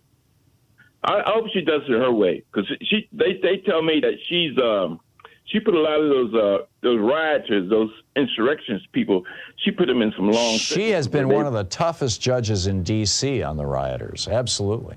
And I don't think she's going to put up with any BS from Donald Trump. Yeah, but I think to smash that BS you're talking about, I think a week or two in the D.C. jail, with him in there, I think that might wake his eyes up. I think so too. He sure did the same thing with Paul Manafort. His campaign manager got a good taste of it, didn't he? Yeah, he did. He did, and Trump was there to pardon him. There's nobody's going to pardon Trump this time around. Arnold, thank you for the call. A great rhetorical question. Yeah, is Trump going to use, if he goes to jail, will he use it to raise money?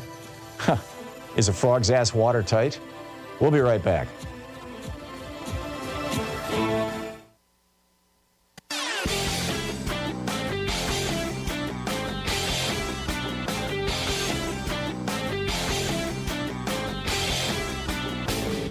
Change starts with you. You can be calling your Democratic or Republican representatives to let them know what you think by calling 202-224-3121. It's the Capitol switchboard. It'll get you right through to them. Right now we have the most extreme Supreme Court since the 1930s. And one of the main reasons is because these justices, A, have lifetime tenure, and B, in the 1990s, after a series of disappointments with William Brennan and Earl Warren and David Souter and a few others that have been nominated by Republicans, these justices tend to become more liberal once they're given lifetime tenure. So now we've got right-wing billionaires throwing gifts at them, emoluments, speaking fees. John Roberts' wife made $10 million, hooking people up with law firms. All the Republicans on the court are in on the grift. And it's really not so much designed to thank them for what they're doing, but to keep them conservative. Because in the past, Republican appointees have turned liberal. They're not going to let that happen. There's a whole rant about this over at HartmannReport.com. Check it out.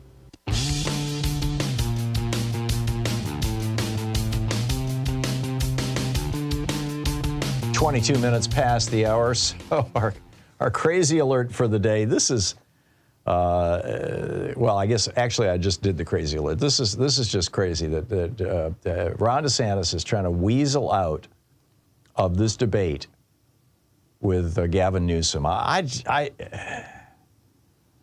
really want that debate to happen. Even with Hannity moderating it, I'm looking forward to it. And I'm telling you, Gavin Newsom, he's running for president 2028. It's going to be, there will almost certainly be a primary. I'm guessing that Kamala Harris will probably be the presumptive front runner. But there's a bunch of good Democrats out there that are coming up, young people like Gavin Newsom who are coming up, and they're going to give him or her or whoever a run for their money. It's going to be quite the race. All right, let's pick up your phone calls here. David in Chicago. Hey, David, what's on your mind today? Oh, hey, Tom. Yeah, I just wanted to get follow-up on a caller last week, I believe it was, talking about whether Brian Kemp could pardon 45 for the election crimes in Georgia. Right. And you were saying you were concerned about that, and I was listening, and I'm like, whoa, yeah, that's, ooh, gee, I didn't even think of that either. And then I was just reading on Palmer Report this weekend that this last weekend that Georgia does not have the power, the governor does not have the power to pardon somebody. It is done by a board of electors. That's correct. In Georgia. That's correct. Somebody called and informed me of that about 15 minutes later. You must have missed the call, David. But what's interesting is that board is entirely, 100% of the people on that board are appointed by Brian Kemp.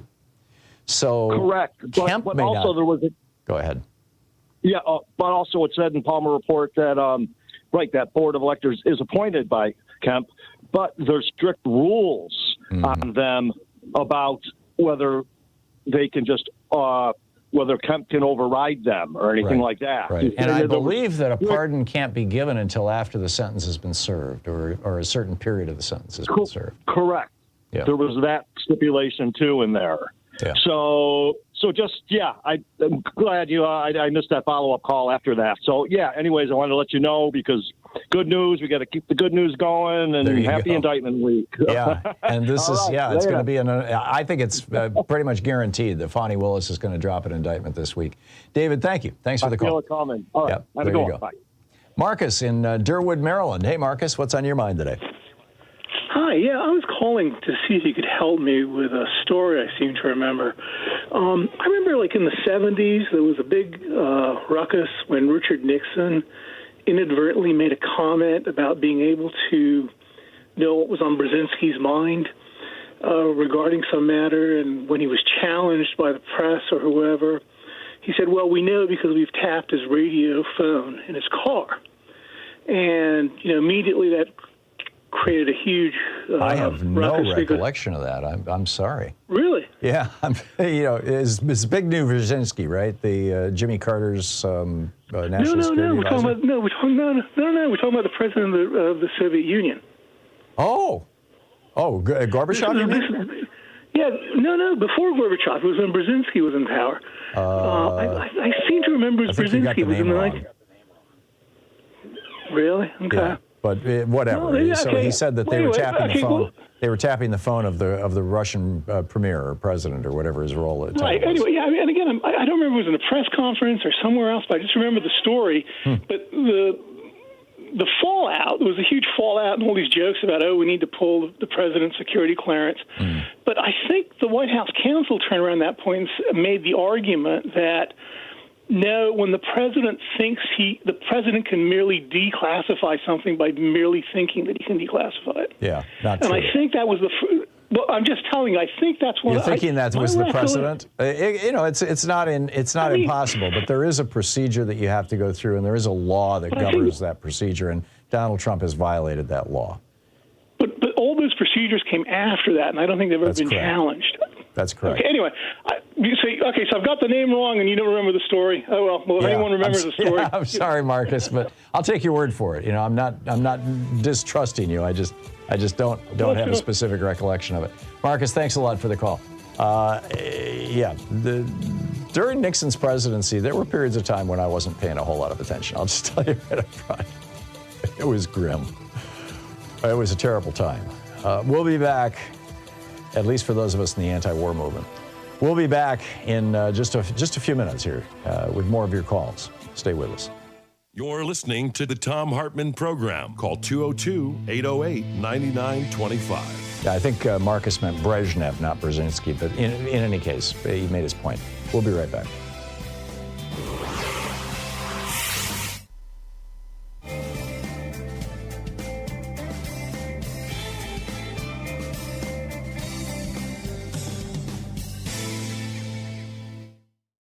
Our book today in the Thom Hartmann Book Club is The Recurring Crises of American Democracy, 4 Threats. I think 4 Threats is the actual title, by Susan Bettler and Robert C. Lieberman.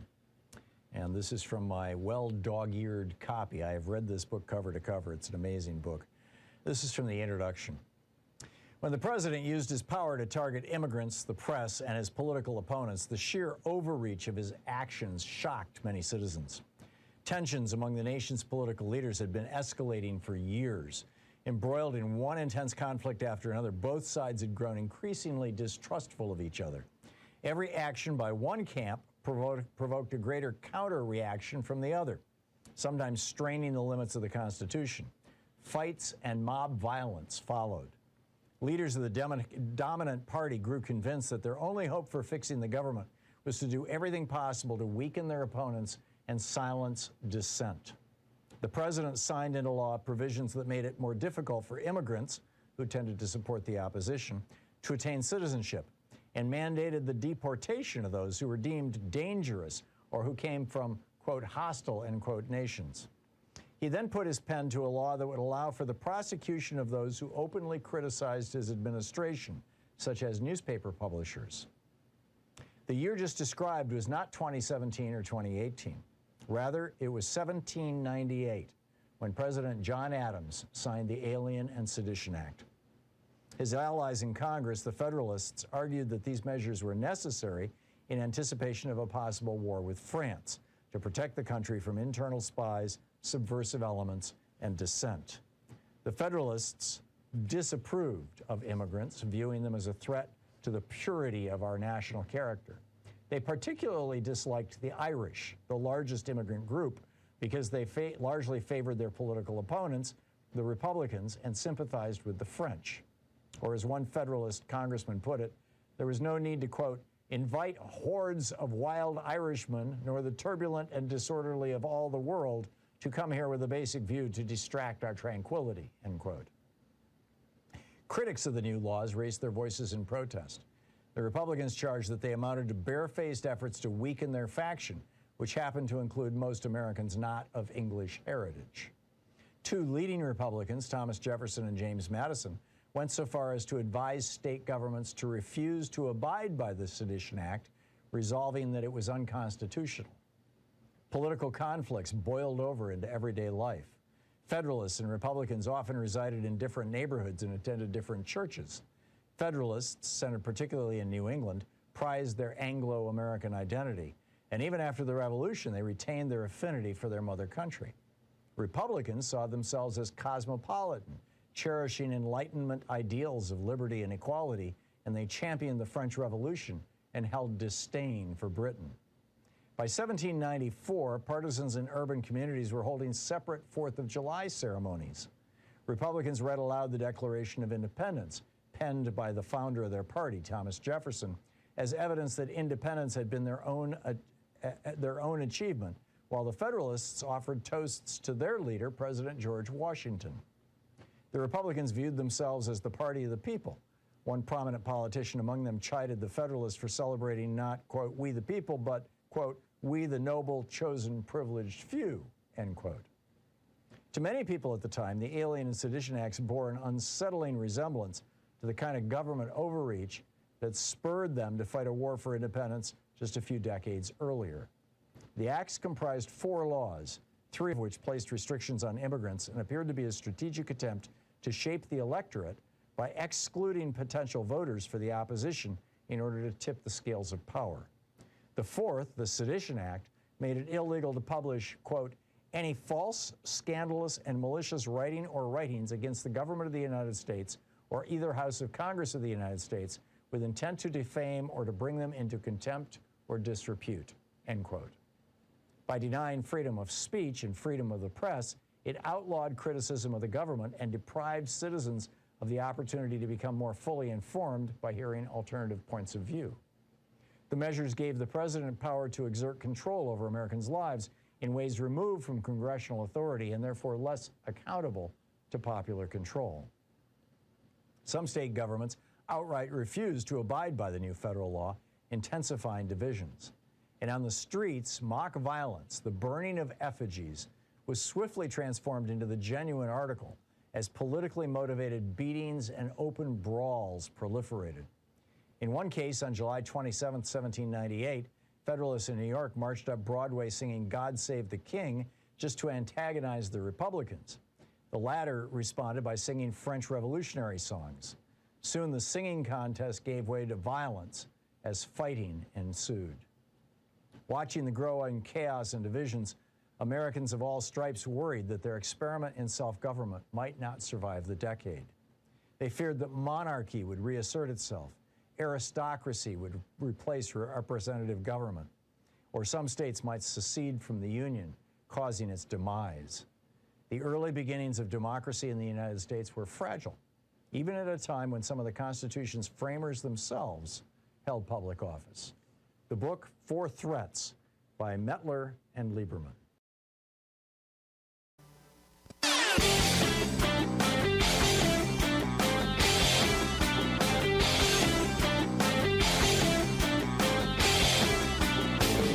Hey, if you like the rants that I open the show with every day, they're typically published over at HartmannReport.com. Check it out. The MAGA Republicans have a plan for America. It involves something called fascism. It's a 3-step plan, actually, to take over America and turn us into a fascist state. They're following the example of Vladimir Putin in Russia and Viktor Orban in Hungary. Viktor Orban, who is held up by conservatives as the example of how a country should be run. He came to Texas to give a speech to CPAC and got a standing ovation. So the 3 steps. Number 1, take over the electoral systems and basically rig them along with massive gerrymandering. Number 2, build a fascist base by mobilizing hate against minorities, gender minorities, racial minorities, religious minorities, while merging with one of the large factions of a church and the billionaires in the country. And number 3, seize control of state power and turn the criminal justice system against your enemies. There's an op-ed about the whole thing over at HartmannReport.com. It's titled, Revealed, the MAGA Republicans' 3-Step Plan for Classic Fascism. Check it out.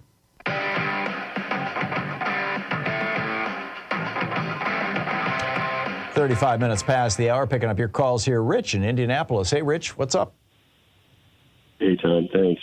Let's start with a short poem by E.E. Cummings. It takes courage to grow up and be who we are supposed to be. Okay. It takes courage. Yeah. Well, people are terrified. People have been made terrified since the Cold War.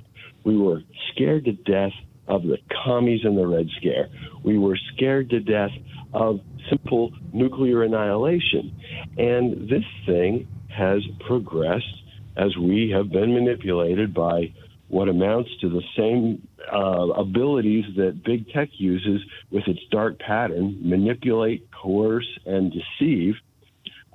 We are being pushed around by our media and those that that we give fealty to. We need better leaders. So what do you propose we do about this, Rich? Well, I'm looking at the example that shows us failing as that group of Republicans who eat their own were at that, it was called the St. Jerome Fancy Picnic that Mitch McConnell got booed at. Mm-hmm. And for 5 minutes, they booed, retire. I don't like the guy. Good, and he should. But their basis for their protest, well, he's too weak for us. He's no longer the guy that's tough in charge. And that's ageism, man. I'm old. I'm not sure it's ageism. I think that from my reading of the news article, the people who were protesting him were not Republicans. They were Democrats who showed up. This was an open event. All right. I did not know that. I tried to get some details about it from my adult library questions answer line, and they weren't able to give me that level of detail. Yeah, well, I'm not. The article I read didn't say that with certainty, but it was more than just speculation. That at least some of the people who were booing him and demanding that he resign were not Republicans. And what I don't know is, and I should during the break look up the article or look up an article about it that might have more detail, because I don't know. It lasted apparently for about 5 minutes. The question is, did those people get hauled out of the room? Is that why it ended, or did they finally just sit down and shut up? And I don't know the answer to that one either. But, when you get booed for 5 minutes at a town hall meeting that's in a your own moment. state. That's truly a moment. Yeah, that's not a good sign for you. That's not a good sign. No, it's not. Yep. All right. Well, thank you for helping me clear that. Sure enough, Rich. Thanks for the call. Jim in Austin, Texas. Hey, Jim, what's on your mind today? Hi. Yes, good afternoon, Tom. I really appreciate in your last hour you're mentioning the increased incidence of COVID. Here a few weeks ago, I've gone through my second case. I had it a year ago. I had it again a few weeks ago. And it's important. I really want to bring something up here that I want folks to realize. It is increasing, although that's not mentioned very much in the news. I'm finding out with my friends in medicine and with law enforcement that they know it, but it doesn't seem to get out of the news. Right. At any rate, when I began to feel ill, I took the typical home test kit, and I got a negative result. Mm-hmm. It went on for several hours, and I decided I needed to go to the doctor to make sure that result was correct. When I went to my physician, the regular full-up lab, they ran the test, and it was positive.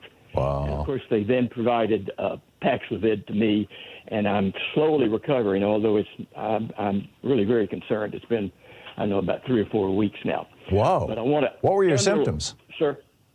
Well, a fever, sore throat, aching, some coughing, and just feeling terrible. Yeah. But I want to emphasize something on this matter of testing, Tom, because at roughly that same time, I was contacted by my friends that live out in your part of the area, Oregon, and a friend who was fully vaccinated, as am I, and all up to date, had become a bit exhausted and was lying down for a while and didn't feel good and took the home test. And the test came back negative. And then they waited a while. I don't think it was much more than a day. I think it was probably even a half a day. He was getting worse and worse. EMS came, took him to ICU.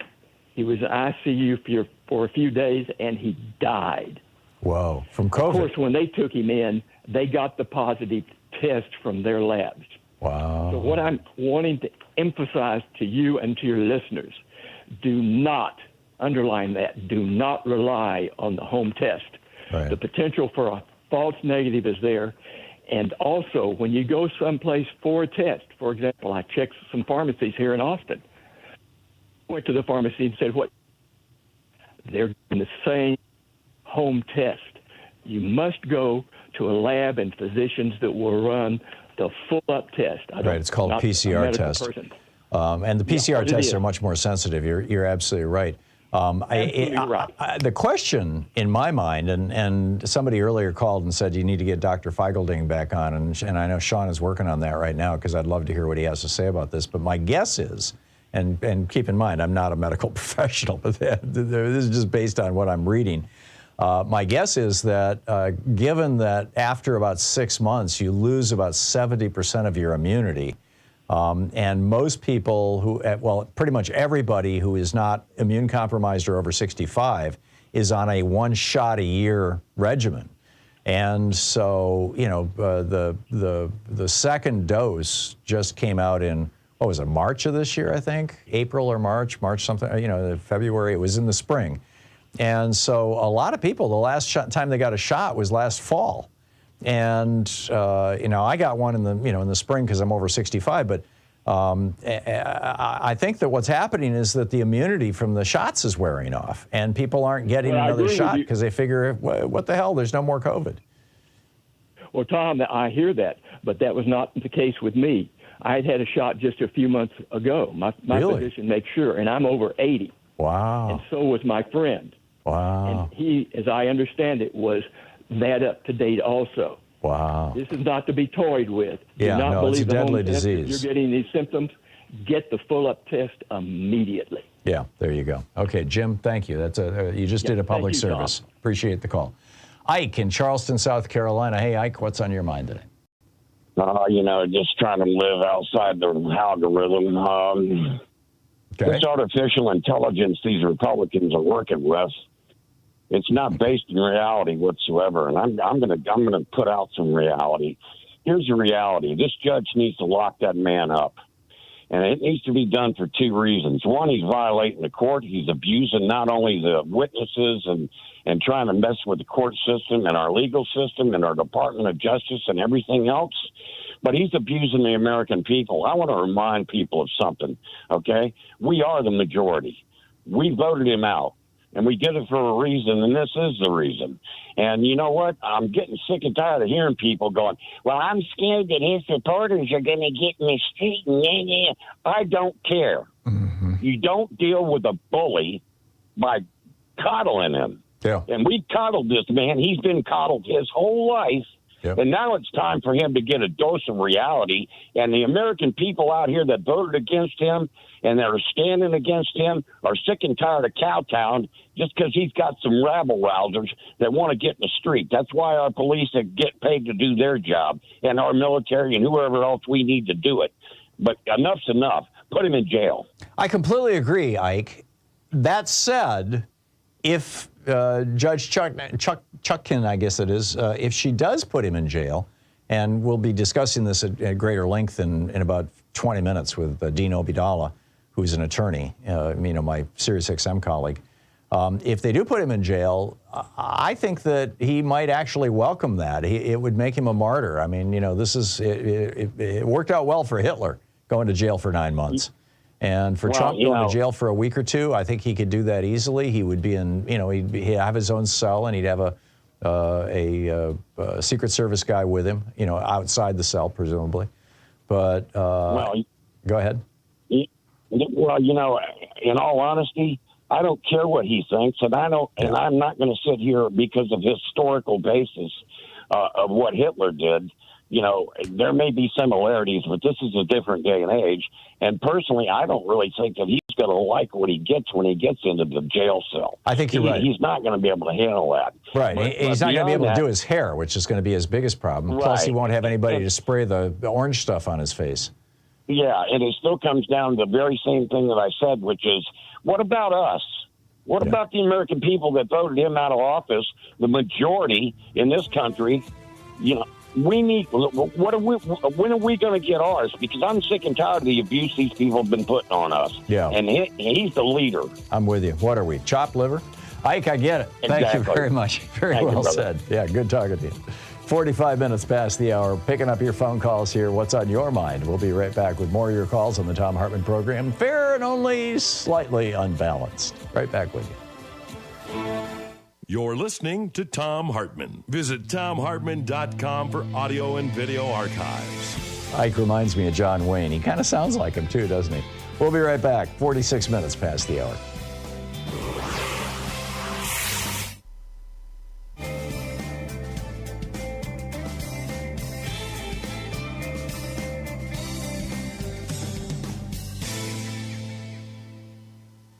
And welcome back. Tony in North Las Vegas, New York? Or no, that's Nevada.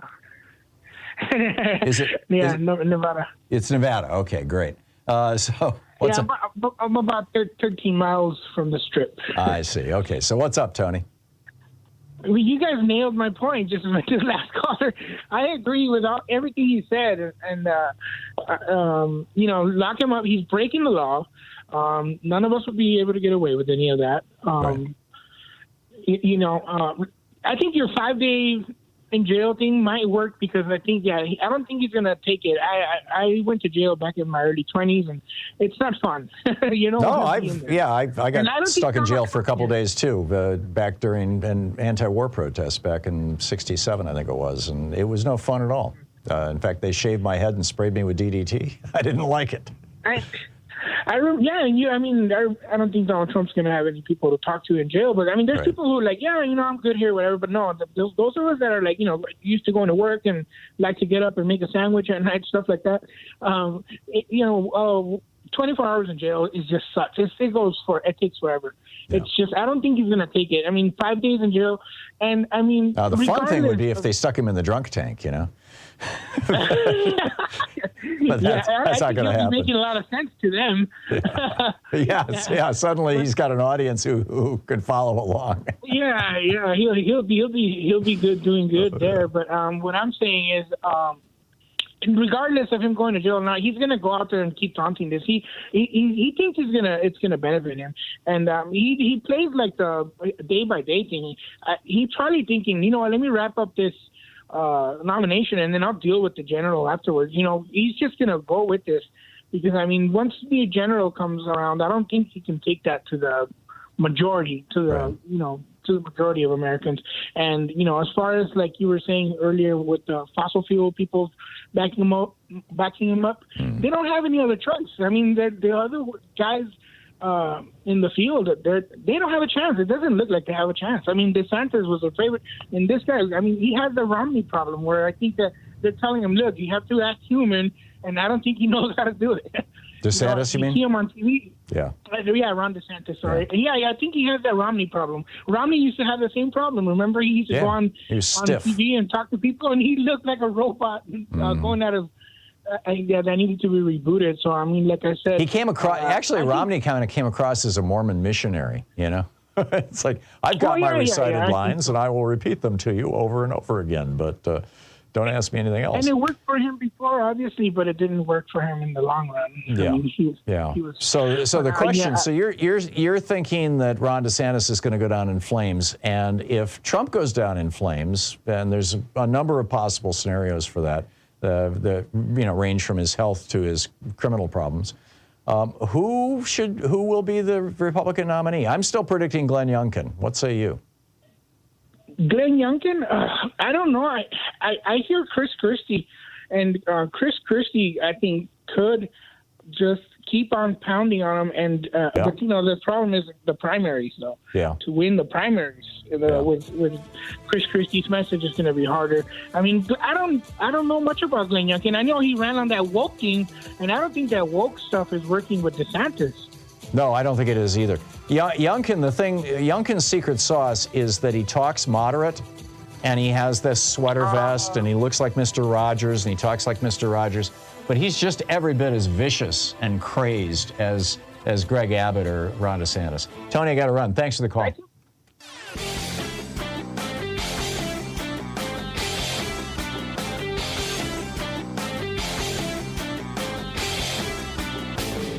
Help support progressive radio. If you're listening to us on a commercial station, call their advertisers and let them know you're listening. If you're listening to us on Pacifica, one of our many nonprofit stations, please support them when they do their fundraising drives. Thanks for supporting Progressive Talk Radio, and tag you're it.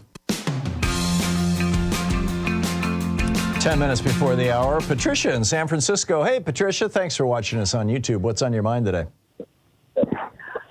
Hello, thank you. I listen to your show quite often, and I've always found it to be very informative. Thank you. Thank you. So recently, the BRICS nations have announced that they're coming out with a gold-backed currency. They are not sure when the release will be, but there seems to be a lot of hype around it, and especially given that Saudi Arabia, who has classically utilized the dollar as its currency, is going to go to the BRICS currency. Russia is going to get around the sanctions that we've imposed upon Putin through this BRICS currency, and it is a huge backer, with gold. And then given this ties to the enormity of Brazil, Russia, China, India, and South Africa, and they have 41 applicants to join their coalition. What is your opinion on how that will impact the American dollar? I think it's been just kind of a matter of time. If you look at the history of the world, you see that the French franc dominated the world for a while in the late 1700s, early 1800s. The British pound dominated the world for a long time. Then the U.S. dollar after World War II, after Bretton Woods in 1944, and oil got denominated in dollars. And you've got this coalition of countries that we refer to as the BRICS country. Brazil, Russia, India, China, South Africa. South Africa. But the South Africa is kind of the outlier there. They're theoretically a democratic country, although their democracy is really struggling. I think in large part because when they became an independent nation, IBM loaned them some lawyers and they wrote into their constitution corporate personhood. So they have the same problem with politicians being bribed by big corporations that we have here in the United States, that none of the other democracies in the world really have. But in any case, with regard to the currency, my guess is that they will try it. They'll give it a run for a while. Gold-backed currencies are always problematic because as the world economy expands, you have a choice. You either have to come up with more gold, or you have to have inflation. You have to devalue your currency, and this is why Nixon took us off the gold standard in 1972. Well, it's arguably why the first stage in that was done in 1934 by FDR. But Nixon made it official in 71 or 72. And it just doesn't, over time, gold-backed currencies just don't work. But if it's partially gold-backed, or if it's kind of... Partially gold and all the other natural resources, such as oil or any in that case, then they've got enough flexibility, and the gold becomes basically more of a marketing thing than an actual, baseline for the currency. Whether it will diminish the power of the dollar or the strength of the dollar is really an open question. I mean, the pound is still doing fine, and it's no longer the world currency. The French franc is still doing, well, it's not, now it's the euro. The euro seems to be doing fine. I'm not so worried about American fiscal hegemony. It doesn't seem to me like it's that big a deal. But I realize there are people who have their hair on fire about this, Patricia. I don't see why. Well, I know it'll take a long time because it always takes a cause and effect in America. It takes a long time for the we'd be looking at a decade or two. Yeah. Yes. But I just found it very interesting that we were being challenged, especially after the rating, the lower rating we received. I think the big thing is that these are countries, all of these countries are countries, by and large, that are no longer committed to democracy. India used to be a democracy. Modi is moving it away from that. Russia used to be a democracy. It's absolutely not any longer. Right. Brazil is struggling to regain their democracy. But when Bolsonaro was president, when a lot of this stuff, initially took place, you could argue it was a very flawed democracy. And South Africa, as I mentioned, is in a crisis of democracy. So, and China, of course, is not a democracy at all. So you've got these countries that are in many ways looking at ending democracy around the world, and where are we going to go with that? I don't know, but I see this as more aligned with that project than with the oil project. But I don't know. Right. Patricia, I got to move along. Thank you for the call. Thank you, Tom. Thank you. Rich in St. Louis, Missouri. Hey, Rich, what's on your mind today? Yeah, I was wondering if either of these two options that the judge would have for keeping Trump from threatening people would be legally viable. I was thinking that one of the things they could do is fine him, like $1 million fine for every time he breaks the law. Because but then every time he breaks the law, he'll raise more than $1 million. I get it. That's one of her options, but I don't think he cares. Well, I don't know if the fine is big enough. It might, make him think twice about it. The other thing is when he makes a threat like he did about you come after me, I'll come after you. If the judge could stipulate that any mass communication that he makes always be addressed to a specific person or entity. Right. So that there's no mistake about, he can't go back later on and say, I was just talking to the general public, Which is what he's saying now. Yeah. Actually, what he's saying now is that the threat was to his primary rivals, not to the judge and jury and things like that. I just think he's going to continue to ignore this, and it's going to become a real crisis for our judicial system. And I saw Kenyatta's newsletter, over on Substack this morning, and he says, if Trump goes to jail, I'll stand on a busy street corner in Los Angeles in a pink tutu and twirl around. In other words, it ain't going to happen. He builds a strong case. Rich, I got to run, but thank you for the call. We'll be back. It's the top of the hour. We'll be back on the other side. You're listening to Thom Hartmann. In addition to bringing you the Thom Hartmann Program here on Free Speech TV and Video Media Online, we also have a whole set of ways you can interact with us and tools you can use to spread the word about the importance of democracy and the threats to it in our republic. First, there's your daily homework. Sue Nethercutt puts together a daily email newsletter that has a link to every story I discuss on the air, so you can find my sources and you can share them with your friends. It's free and you can sign up at thomhartmann.com. Second, I publish my daily take every day over at the HartmannReport.com website. That's also free if you want the daily 5 days a week rant in your inbox. No ads either. Third, we have the podcasts. There's the free 1-hour version of our daily show that's advertising supported. You can find that wherever you get your podcasts normally. And then there's also the podcast of the entire 3-hour show with no advertisements, and that's available by subscription over at thomhartmann.com. So check them all out at thomhartmann.com and hartmannreport.com.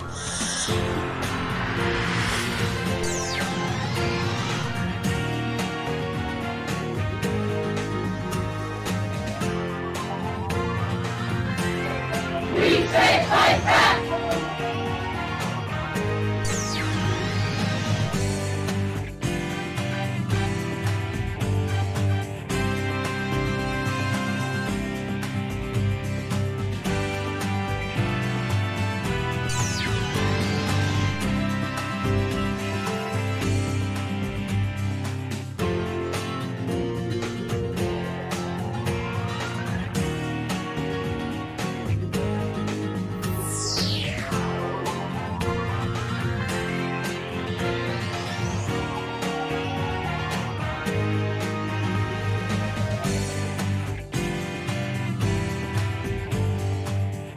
It was first published in 1993. This is from Chapter 1, titled Detoxing. Today's revolutionary need is to detox ourselves from the old stereotyped political formulas from 20 or 30 years ago, without which we cannot deal with neocolonialism. A while ago, I was watching a Malcolm X Day program, and the main speaker ended by militantly reciting Malcolm X's famous phrase, "the ballot or the bullet." Haven't you caught the same thing? X, most fresh of all thinkers, is being turned into the equivalent of Lenin or Mao's corpse on ceremonial display. For when X threw down that slogan a generation ago, it was then timely and on point. Black people were struggling for freedom against colonial conditions, and most had neither the ballot nor the bullet. The militant question was which would be picked up. Now the black nation is struggling for its life against neo-colonial conditions, and new African people have lots of ballots and lots of bullets. Everywhere you have African city governments, African officials and African executives, African soldiers, African shooters, and African posses. You might say that the black nation is dying from too much ballots and bullets, but not radical enough truths, perhaps. Under colonialism, the oppressed were largely kept disarmed. Now it's all reversed.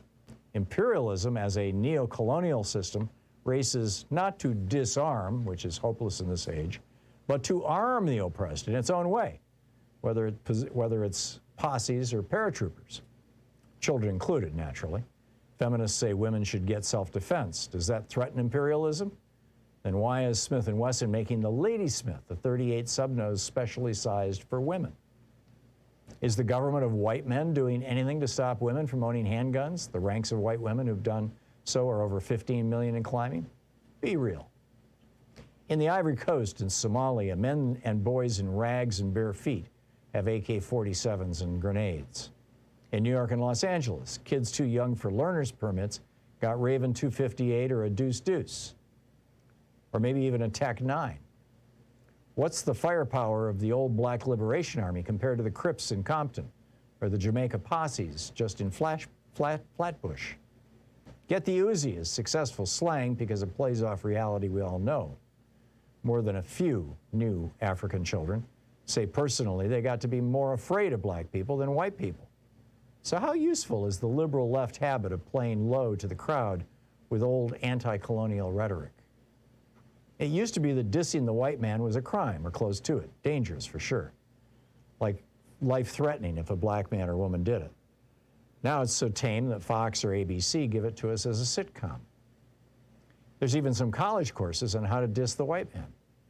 He may not like it, but who cares? Imperialism doesn't care, that's for sure. Even white women are doing it now as a substitute for doing anything real. It's like running in place. As Rodney, the Guyanese revolutionary scholar, pointed out, it's counterproductive to solve the neo-colonial situation, or counterproductive to solving the neo-colonial situation. Revs still cling to the old ideas and ways, in part because we don't want to admit how ignorant we are now. This runs deeper, though. Anti-colonial politics are the culmination of 400 years of our struggle. They are the products of the best minds we had, of destroying old societies, of oppressed people challenging the world in uprisings, pushing farther and farther. These old views are already fully developed, well-honed. More than that, the old anti-colonial politics are developed in the most profound sense, in having been widely diffused and taken hold of by the oppressed, put to use already. So when Revs talk about that old talk, walk that old walk, it's not only familiar, but reassuring and to a certain degree popular. We all take for granted now that the anti-colonial consciousness and changes. It's become the normal. That's what's our due.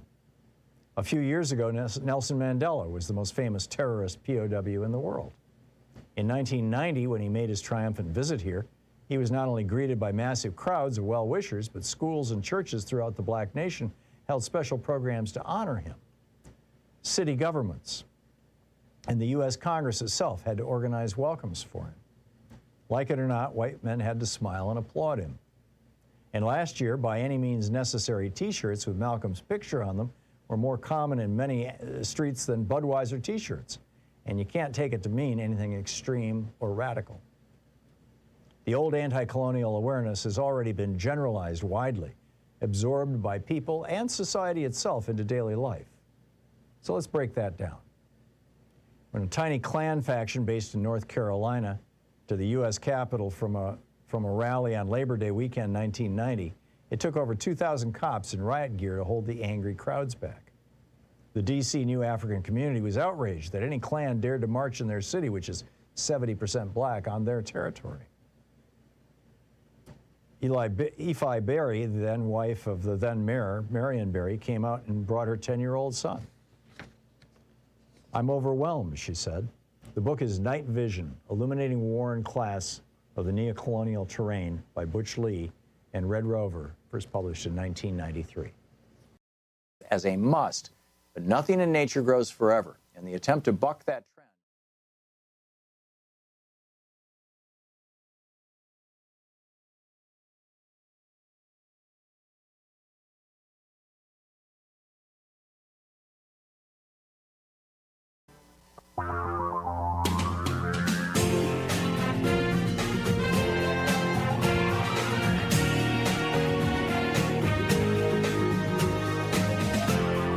This is the Thom Hartmann Program. welcome to the third hour of our program, and on the line with us is our old buddy Dean Obeidallah, the host of the Dean Obeidallah Show, weekdays 6 to 9 p.m. Eastern Time, right here on Sirius XM Progress Radio Channel number 127. He's also a columnist with CNN.com and MSNBC.com and a contributor to the New Republic. His Substack, his regular newsletter is called The Dean's Report. You can find it over at Substack.com, DeanObeidallah.substack.com, DeanOfRadio.com, his official website, and you can tweet him or X him or whatever they call it at Dean Obeidallah. Dean, welcome back to the program. So, you have been talking on the Dean's Report, which I get and I read, and I recommend everybody do the same.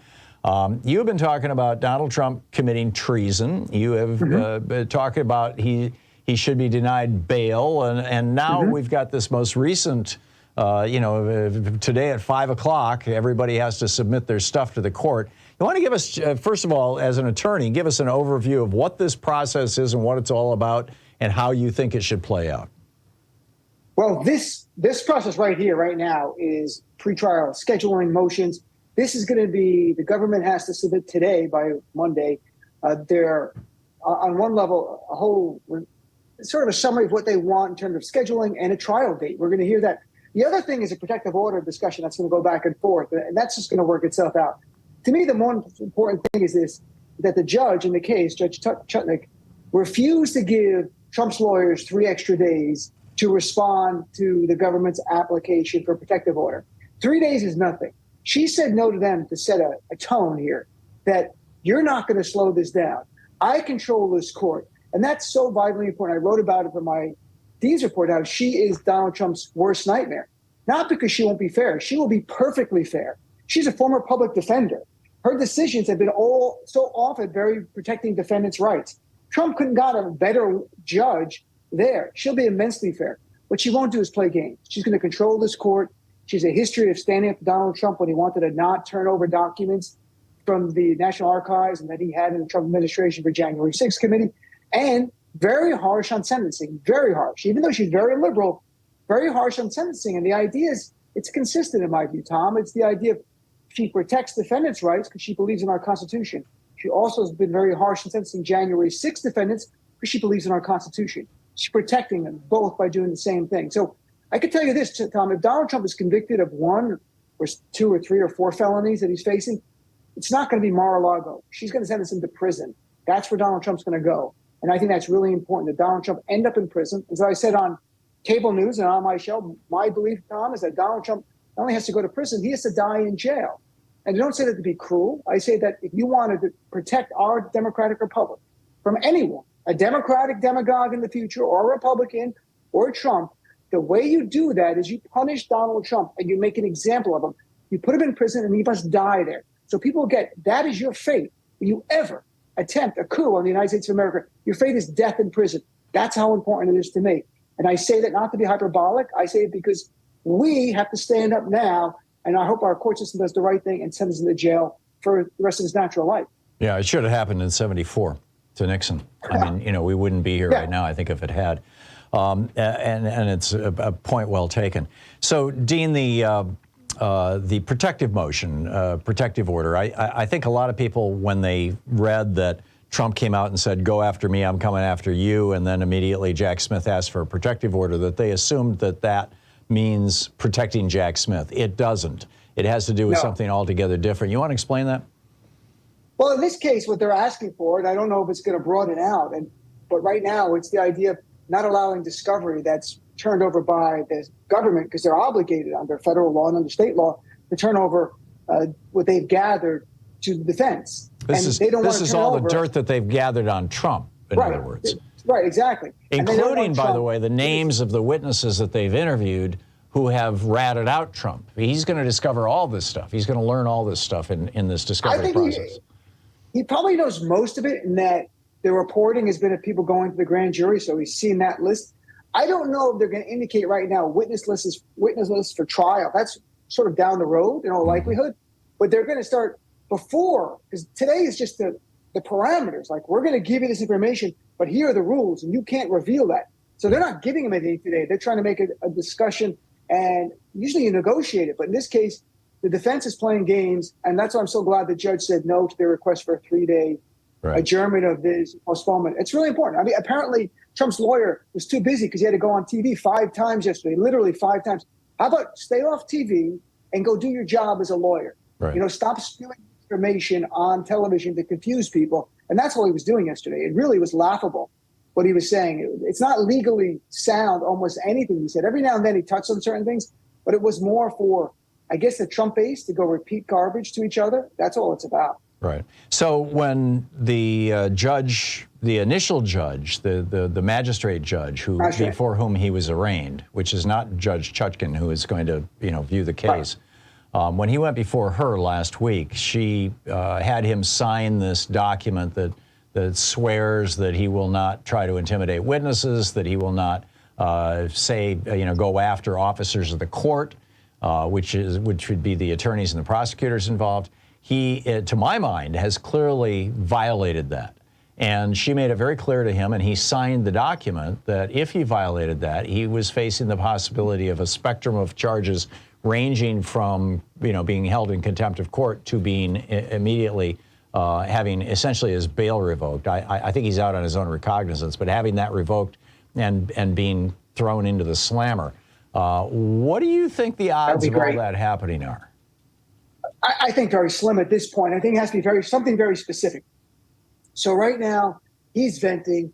Donald Trump has attacked every judge who hasn't done what he wanted, including his own Supreme Court justices who rejected in December 2020 his request to essentially overturn the election. And he slammed in, no courage, no wisdom, because I just wrote about it, looking back at that. At some point, when Judge Aileen Cannon, who he loves, rules against him, I think he'll slam her as well.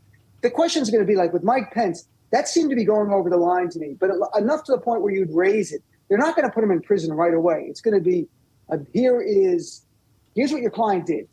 If he does that again, we're going to put him in jail. So you don't think that 5 days in the slammer is coming? No, I don't think that's coming. I don't think it would come for any person, to be honest. What I want is that Donald Trump to be treated exactly the same, not better, not worse. And if you would do that to a normal defendant, where you said, don't say anything. Now, what's concerning about Mike Pence is that Mike Pence is a witness. In fact, Mike Pence is a key witness. When you look at the indictment, he's a key witness. And Trump saying that he thinks he's a tough guy and he went to the dark side, to me, is telling the audience, telling his supporters, hey, this is the guy you want to go after. And they already were heckling him angrily on Friday night when he had an event. So we're going to see where that goes. I'm hopeful the judge will bring it up. Special counsel, his office, his lawyers will probably bring it up. But they can't allow this. They can't just roll their eyes to everything, because then it makes everyone question the entire integrity of the system. You want people to have confidence in it. So you can say, we did this to other people, we're doing it to you. And you do the same thing. So I think the next thing is going to be a warning. And if he does more specifically stuff, then you could see him potentially get remanded to custody for a period of time. Does that warning come tomorrow or today? I think today are just deadlines for filings. I don't think there's any kind of actual appearance today. I'm not sure. There could be an appearance that I missed, but I really think it's filings today by 5 o'clock. And so then does the filing for the protective order have anything to do with a concern the court may have that he has already violated the terms of his release, or are those completely separate things? It would likely be separate, a motion by the prosecution to revoke bail, saying he violated the terms of his bail conditions. So that would be standalone motion. So that process has to be initiated by Jack Smith? It would, unless I guess it was so egregious the judge, it's called sui sponte, on her own, says, hey, I'm bringing this up because it's outrageous. But generally it would have to be the lead of the special counsel or the prosecution in the case to come forward. Given everyone's watching this, it's not going to be a surprise. If you see it, he does more of it, because he even posted today, and I don't read his post, but I see the articles, he even backed off going, I wasn't attacking Mike Pence. I was just saying that, so I think his lawyers went to him and said, if you do that again, you're going to go to jail. Right. So I don't think he wants to go to jail. There are people going, he wants a gag order. He wants to be held in custody, be the ultimate victim. Yeah, a little bit. I don't think anyone wants to go to prison. You lose your custody. You lose your control. I don't think Trump wants that. He'll push it as far as he can. He's been able to get away with a lot. But, I mean, to my point, by the way, Tom, that I argued in my article, that what Donald Trump did is treason, is not to the black letter of the law. It's very narrow what treason is. It's the idea of what we understand treason to be. This man took an oath. He put his hand up on the Bible, and he said that he would protect our Constitution to the best of his abilities. And he did the opposite. In fact, his attorney, John Lauer, yesterday admitted Donald Trump technically violated the Constitution.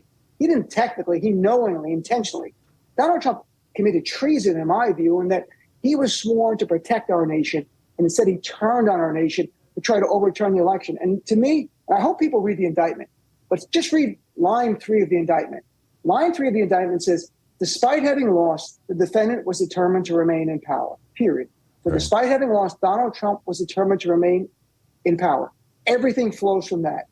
He lost. He did not want to have a peaceful transfer of power.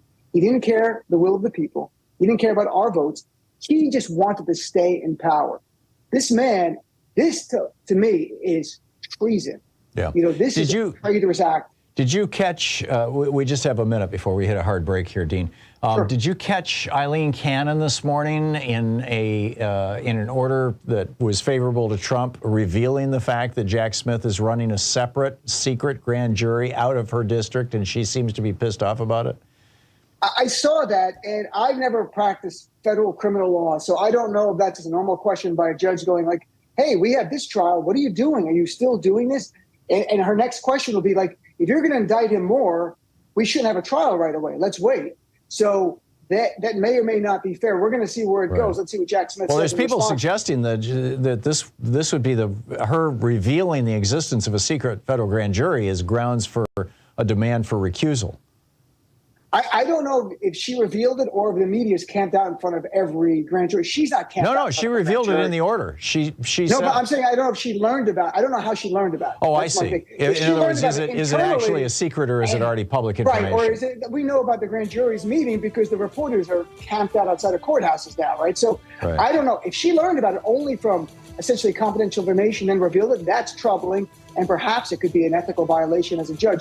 I have a sense it's probably not. She's looking for any excuse to postpone the case beyond the election, just so everyone knows that. She's looking for any excuse that she could, with a straight face, do it. This might be her excuse. That's what she's looking for. I got it. The great Dean Obeidallah. Check him out on Substack. Thank you, Dean. This is the Thom Hartmann Program. It's the Dean's Report over on Substack. You can easily find it. We'll be right back. It's 18 minutes past the hour.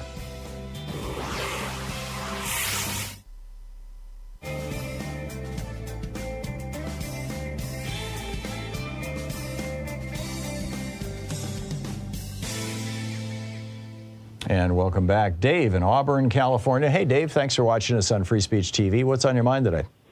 Is it Tuberman or Tuberville, that senator? Tuberville. Anyway, I got an idea for Joe Biden. Mm-hmm. Why doesn't he make acting generals and acting whoever, the Marine Corps, just promote them and just say they're acting? Let the Senate deal with them. Let them sue the president. In the meantime, we have military commanders in front of our military. I don't know. I don't know the answer to the question. I know that Donald Trump did that with cabinet officials, and it was technically illegal after a certain period of time. I think the acting officials can only serve in that position for a certain number of days, whether it was 90 or 180, I don't remember, but Trump violated that, exceeded that, essentially broke the law. Chris Miller specifically, I believe, was not legally the acting Secretary of Defense, even though Trump put him in that position. Also, with regard to the Secretary of Defense, the law required that if the Secretary of Defense resigns, his number 2 automatically becomes the acting Secretary of Defense, and Trump overrode that. I don't know how it works within the military, and I don't know if he can. I just think he should do it and let the cards fall where they may. But it may not be legal. Happening. It may not be. I mean, they may not be able to exercise authority. They may not get the pay. They may not. I mean, there's a whole ceremony and drama around this stuff, particularly. Okay. I mean, plus now you've got the head of the Army and the head of the Marine Corps both open. I think Tuberville is doing this because he thinks Trump is going to become president in 2024.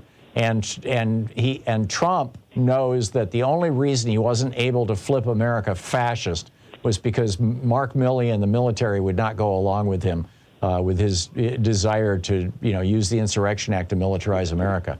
If he can replace the heads of the only one that I don't think the Marine Corps or the Navy are that big a deal. I think the Air Force, the Army, and actually he's got the Marine Corps too. I think the Air Force, the Army, and the Marine Corps are the ones that he really needs if he wants to take over America.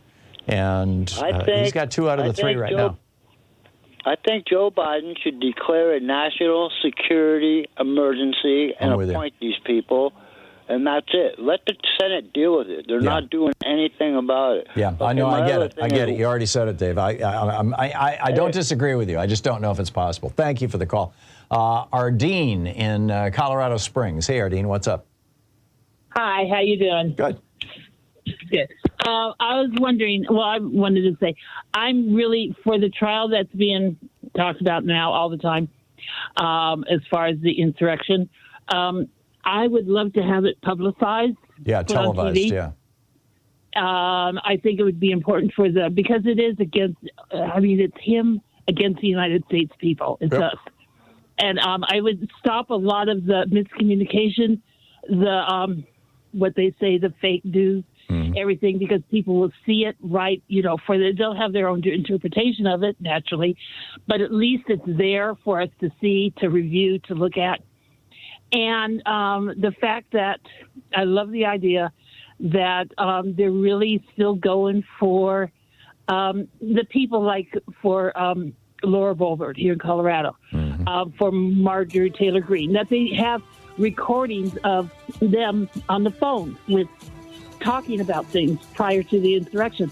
I love that they're still going for people. Yeah. This is great.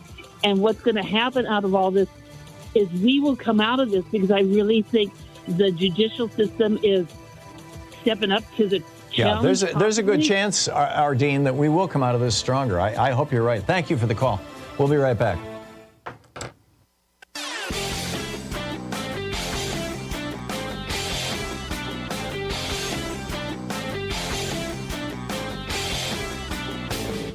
Missed my opening rant today? It's usually published over at HartmannReport.com, where you can read it and share it with your friends for free. Check it out, HartmannReport.com.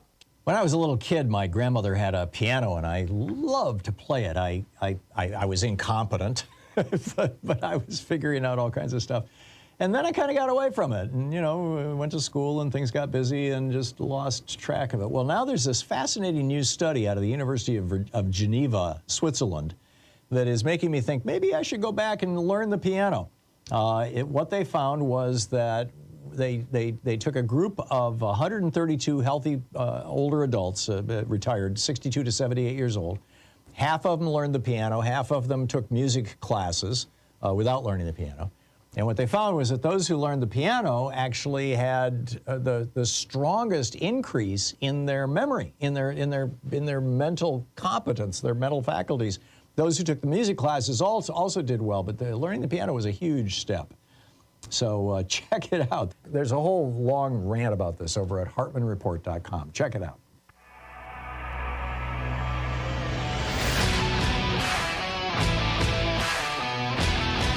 Welcome back. 24 minutes past the hour. Wow, Elon Musk has just, there are actually 2 stories here. Mark Zuckerberg is apparently eating 4,000 calories a day and training for a cage fight with Elon Musk. I don't think this is going to happen.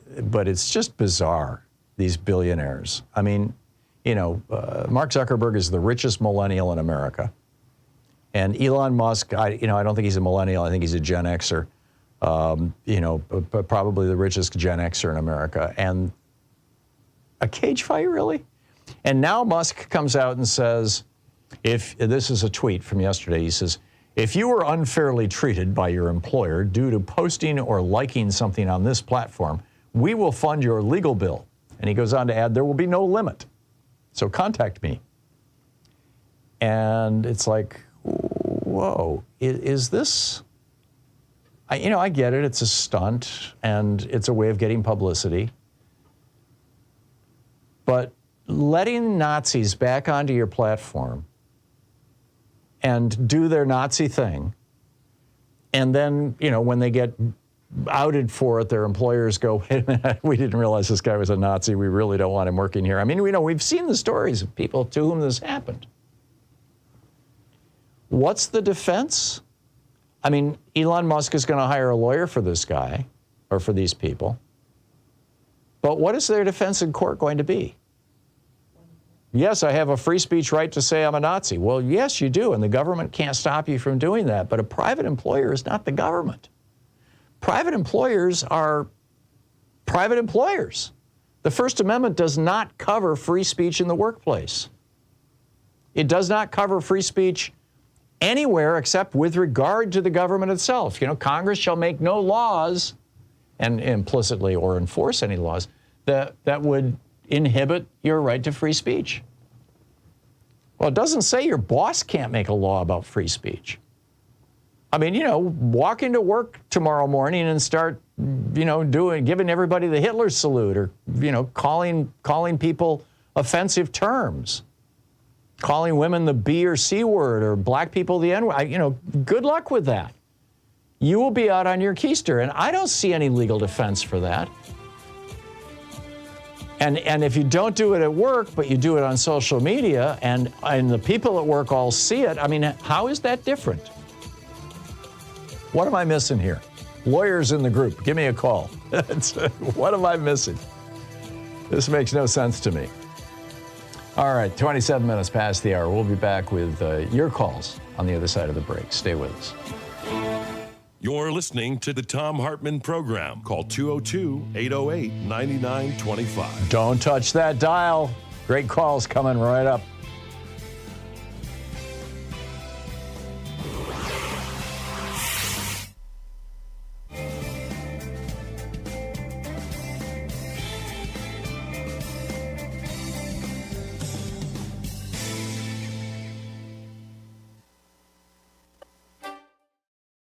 Our book today for the Thom Hartmann Book Club is A Woman of No Importance, The Untold Story of the American Spy Who Helped Win World War II by Sonia Purnell.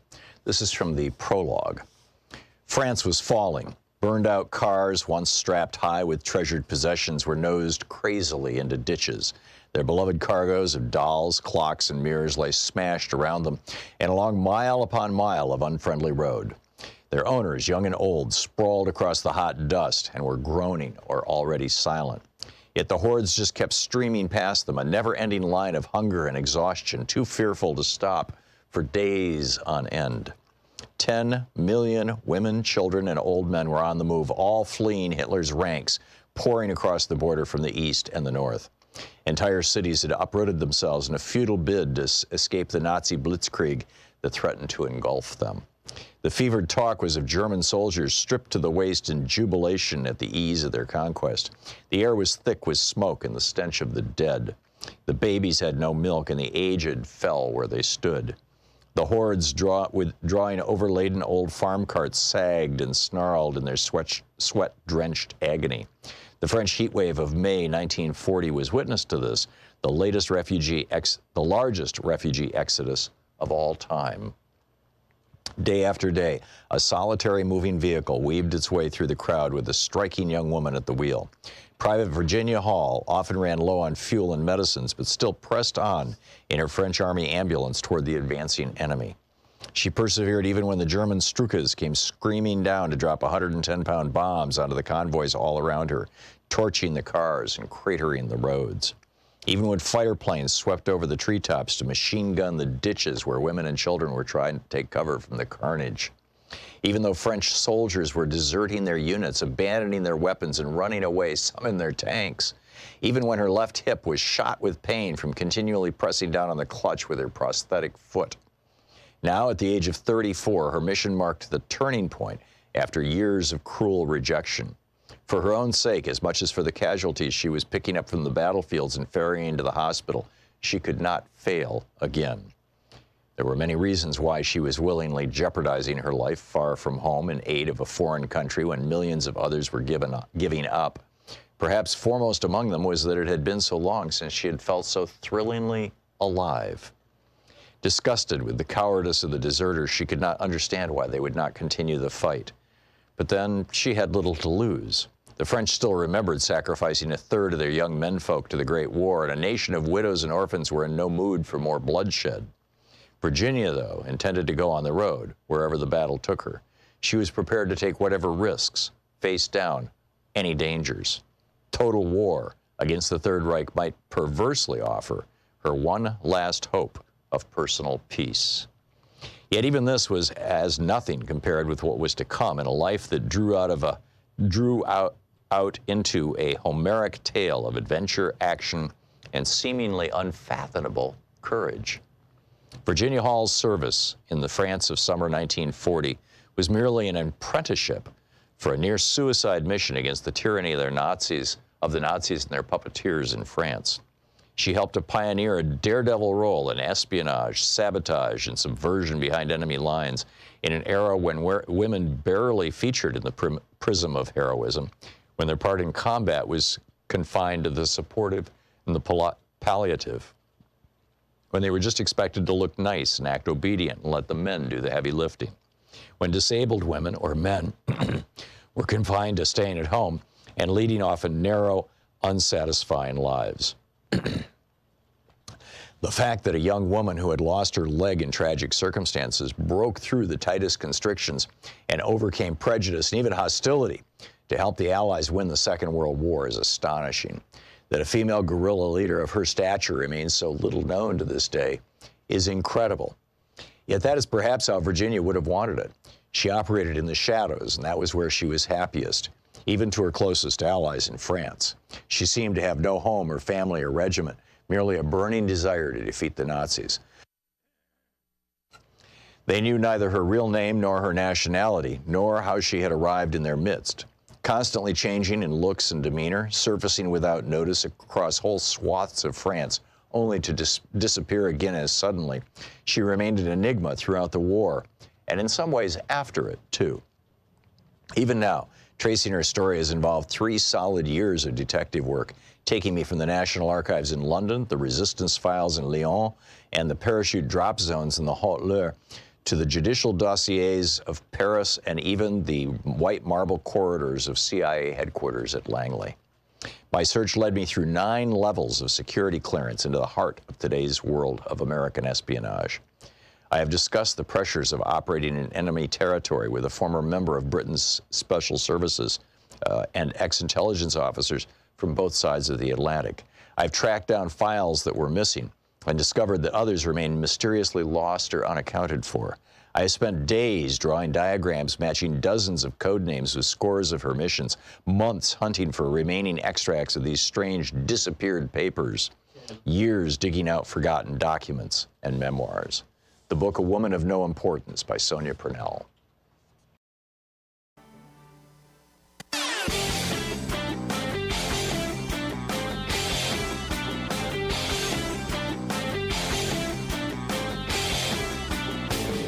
From international trade policy to immigration policy to housing, we've got all kinds of topics. The wars between Republicans and Democrats, the Republican efforts to induce fascism in the United States. A great selection of opinions will be found over at HartmannReport.com. So every time we have an election, I mean, most recently we saw this in 2022, Putin and Mohammed bin Salman, Russia and Saudi Arabia, start raising the price of oil basically to stick it to the Democrats, hoping that they can lose power. I mean, it worked in 2022. They got their majority in the House of Representatives.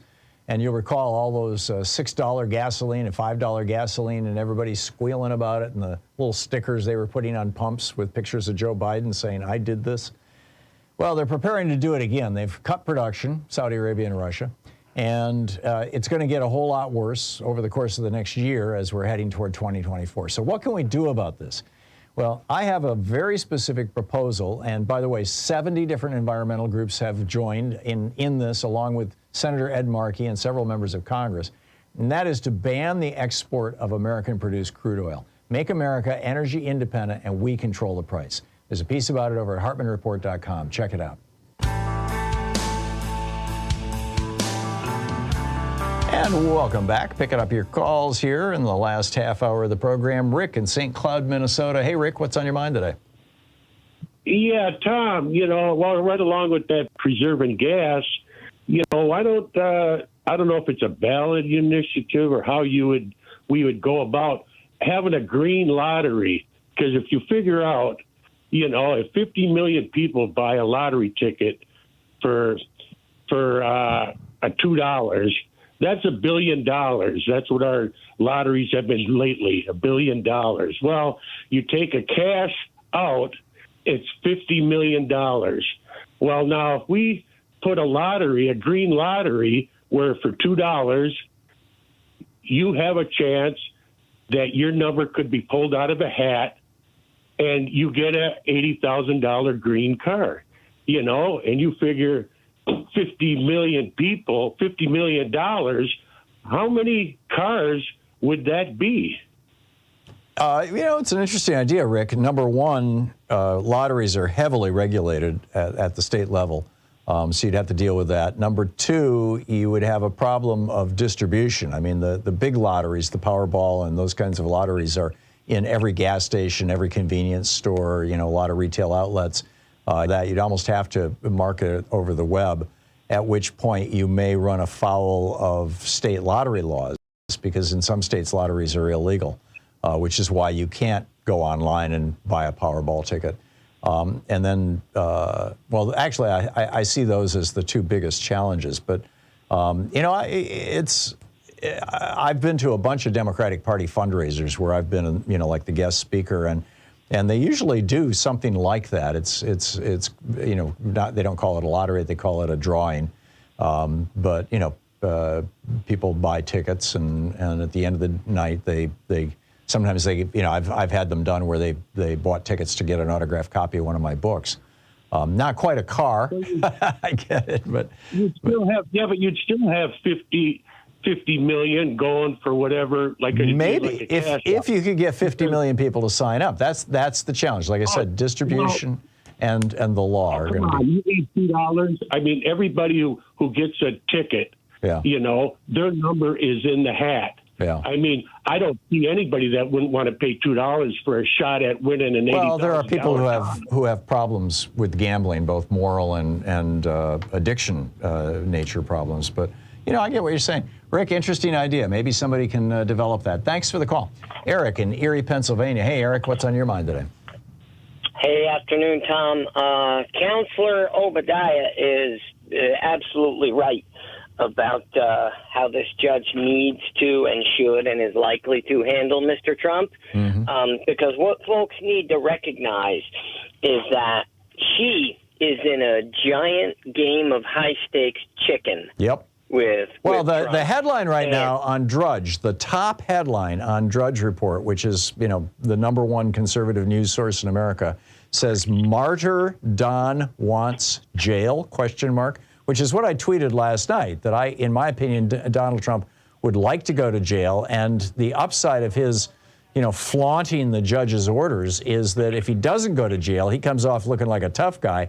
And if he does go to jail, he gets to call himself a martyr. I think you're absolutely right, and that is exactly why she won't do it, because I think she is as smart as I think she is. And the way she wins this game is through a series of nudges, not one big jerk of the wheel. She can humble him by ordering him forth for each little graduated sanction. We're going to put this fence around you. We're not going to go for a full gag because that'll be another form of martyrdom. So you tighten the rules around his language and where he uses it. And when he violates it, which we all know he will, he tests her. Okay, Mr. Trump, fuel up the jet. Come stand in front of me because I'm going to talk to you like a 6-year-old. Yeah. And the world is going to hear that. And that each misfortune that he experiences will be his own fault, and that will be objectively true and obvious to anyone who's open to reality. So she needs to graduate him down to just a little puppy kennel who can't stop peeing on the rug. Yeah, I think you're right. And the thing that he hates more than anything else in the world is being humiliated. Louise and I this were is a woman of color, Tom. Yeah, Louise and I were at the Hilton Hotel when his bad night started out downstairs in the ballroom that the Washington Post had rented for a pre-inaugural or correspondence. Party. Yeah, correspondence dinner party. Thank you. Yeah, that night. And Louise walked up to him. He came into the room with his bodyguard and his wife, and Louise walked up to him and got 2.5 feet away from him and stared at his forehead, and then turned to me and in a loud voice said, "Bad plugs." And and sure enough, apparently that's what happened. He got bad plugs across the front, and that's why he combs his hair over the top of it, because he is bald on the top, according to his daughter. Oh yeah. Nothing wrong with being bald, but anyhow, he gave her a look like like he would kill her if he could. And then an hour and a half later, we're upstairs and we're just sitting 40 feet away from him, as Barack Obama just peels the bark off him. I mean, just ridiculed him. And he was sitting there with his arms crossed and this frown on his face. And the first joke Obama told, everybody at his table laughed loudly, and he didn't. And then by the time the second joke came along, nobody was laughing. Everybody at that table was looking at Donald Trump rather than at Barack Obama, and they looked terrified. But he hates being humiliated, and I think the reason he ran for president was to get back at Obama.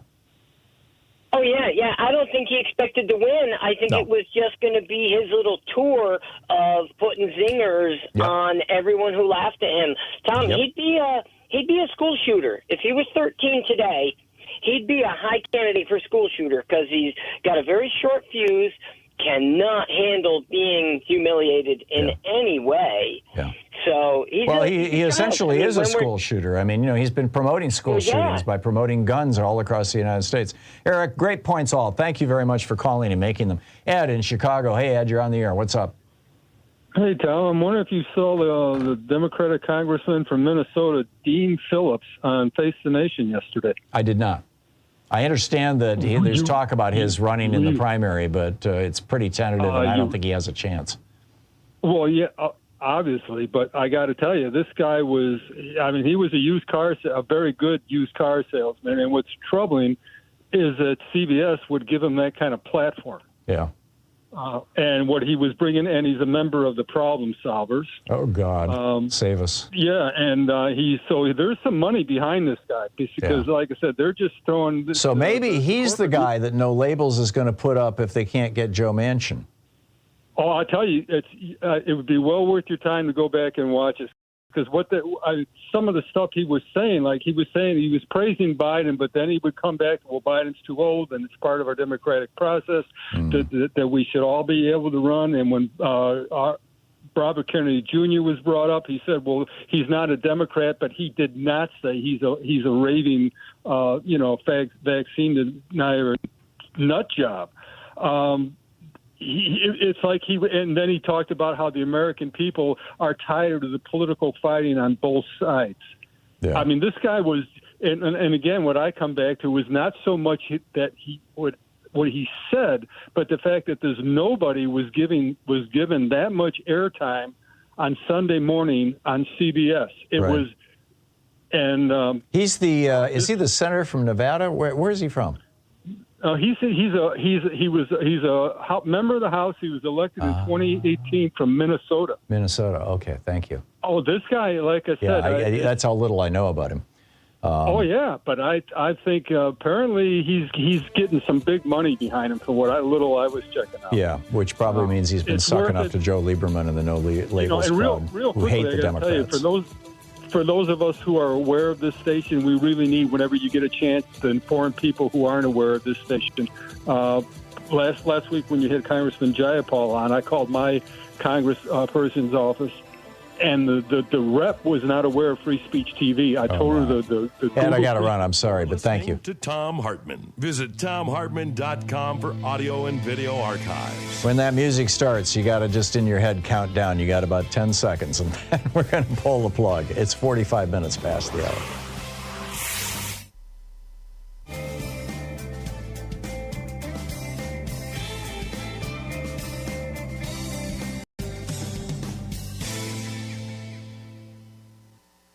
And welcome back. Chris in Visalia, California. Hey, Chris, what's on your mind today?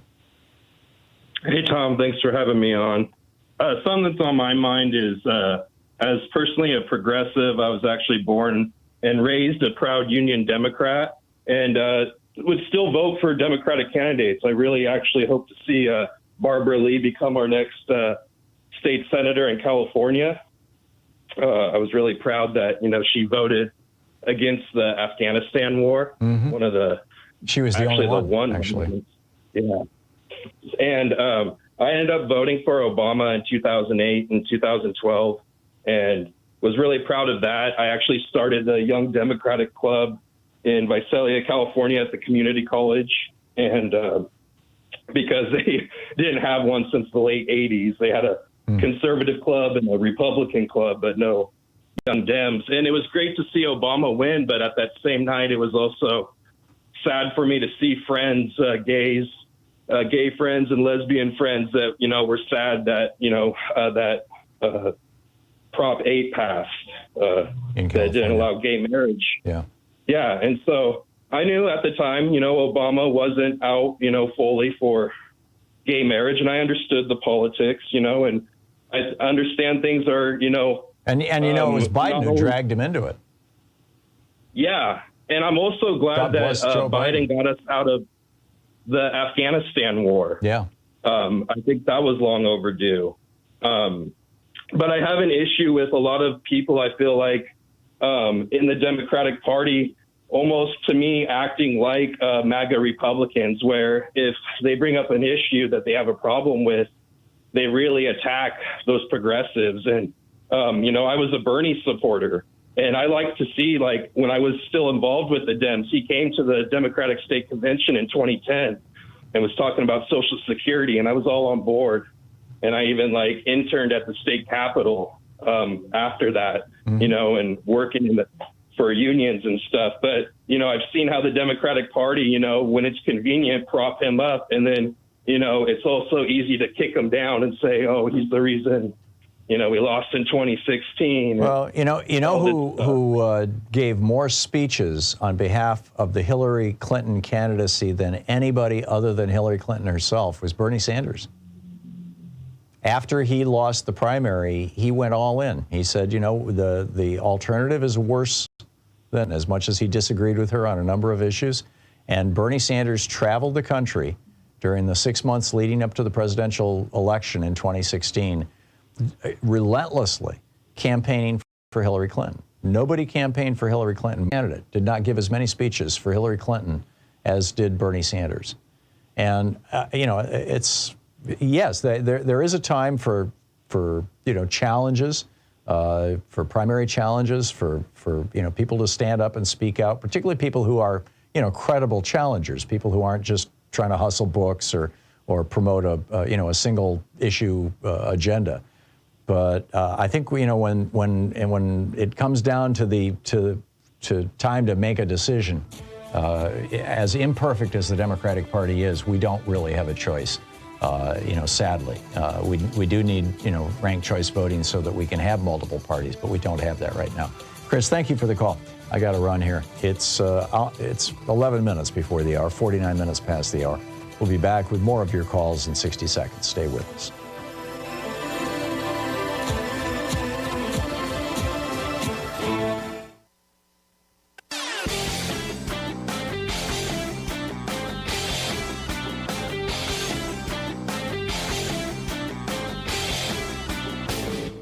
Hey, thanks so much for sharing our program and for reaching out to our stations and sponsors and letting them know that you're listening. It really means a lot to us. So remember the John Durham investigation in which he said, oh, the FBI never should have looked into Donald Trump's connections to Russia. And I'm scratching my head going, how can he even think this? I mean, the guy that Donald Trump hired as his first campaign manager, Paul Manafort had taken $66 million from oligarchs associated with Vladimir Putin to install Viktor Yanukovych as the dictator of Ukraine. $66 million. He took money from, he was paid $1 million by the dictator of Zaire, back when it was Zaire, to develop a strong relationship with Moscow. And when finally they threw Yanukovych out of Ukraine, that was in 2015, what did Manafort do? He came to the United States and he said to Donald Trump, well, let me help you, while he's taking money from Moscow. I mean, if nothing else, that should have been a starting point, a huge starting point for the FBI. There's a whole rant about this over at HartmannReport.com. Check it out.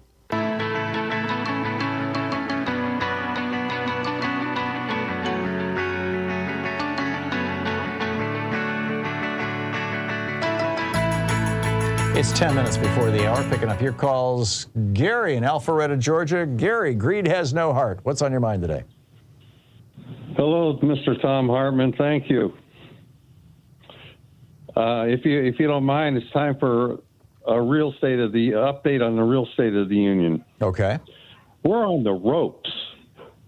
America is on the ropes, and I believe in my heart. I think I figured out why. Okay.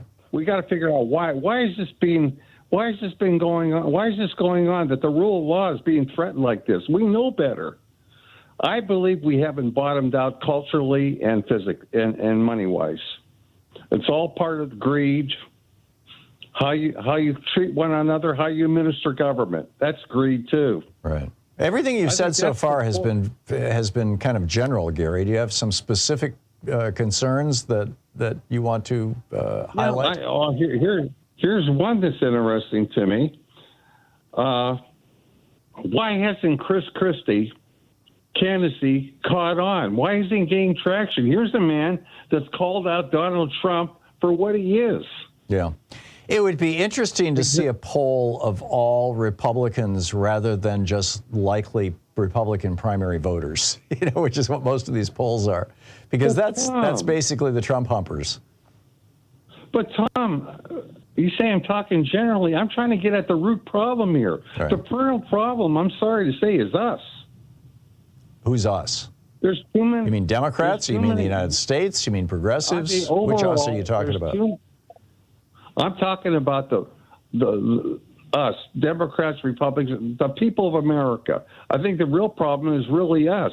No. How could this go on? How could it can go on because 5 Republicans on the U.S. Supreme Court legalized political bribery, because Republicans in Congress wrote a law that ended the laws that prevented concentration of media in the hands of right-wing billionaires. Money.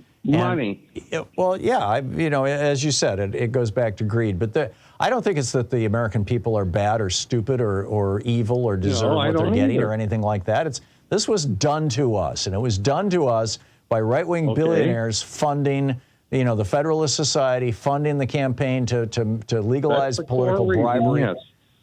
Pardon? Well, my question to you is, how come this is happening? I don't think we've bottomed out yet. I agree. I don't think I think we're close to the bottom. You see my point? I do, but I'm telling you, the reason it's happening is because 5 Republicans on the U.S. Supreme Court in 1976 legalized political bribery for the first time in the history of any democracy.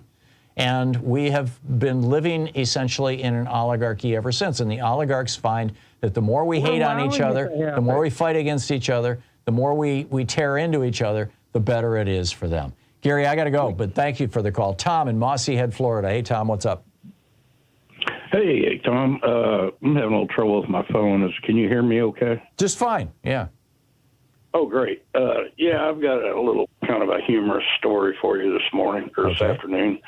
I had a great birthday present this morning at the store, a little country market. I was in line with a guy in front of me, and he commented on the price of meat. I said, "Oh yeah, it's getting out of hand." And he goes, "Yeah, that and gas prices." He goes, "These damn Democrats are killing us. These communists." And I thought, "Oh boy, here we go." So the guy wouldn't let it go. So anyway, we got him outside. He's still yammering on about this and that, and how Trump's wonderful. So what do you think is going to happen if they put Trump in jail today? And he goes, "I hope it happens. It will release us." I go, "Us? What do you mean?" He goes, "Well, the group that the real patriots, we're going to do something to make January 6th, make Antifa look silly." I thought, man, this guy is nuts. So anyway, he goes, "You kind of look familiar." And I go, "Yeah, you do too." I go, "Hang on a second." And I pulled out my phone and pulled up a picture of, if you remember, those guys that vandalized my front porch with the paint. Yeah. And I had pictures of him from my cameras. And he was one of them. He was one of them. And I showed him this picture. I go, yeah, I know you. And this dude's jaw hit the ground, turned around, and almost ran away. Wow. And I thought, happy birthday. That was great. At least I didn't have to go into, ruining my day by trying to argue with a Neanderthal. Yeah, amazing. Are you still doing your barbecues, barbecue and beer, where you invite your conservative neighbors over to talk politics? Well, yeah, I haven't been able to. I remember last time I talked to you, we talked about, they cut my EBT off, and that put a real crunch on my finances. So I really haven't had any extra money to, and I'm still fighting that. That's a deal where I got to go make an appointment, and the next appointment's like a week away, and then if they requalify me, it's 30 days waiting. So, Well, good luck, Tom. Good luck. Yeah, I wish you the very best.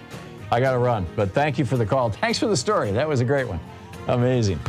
And thanks so much for being with us today. We'll be back tomorrow, same bat time, same bat channel. In the meantime, don't forget, democracy is not a spectator sport. It requires all of us.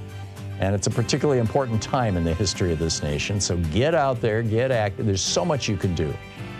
Tag you're it. We'll see you tomorrow. Have a great afternoon. Be good to yourself and the people around you, and stay safe.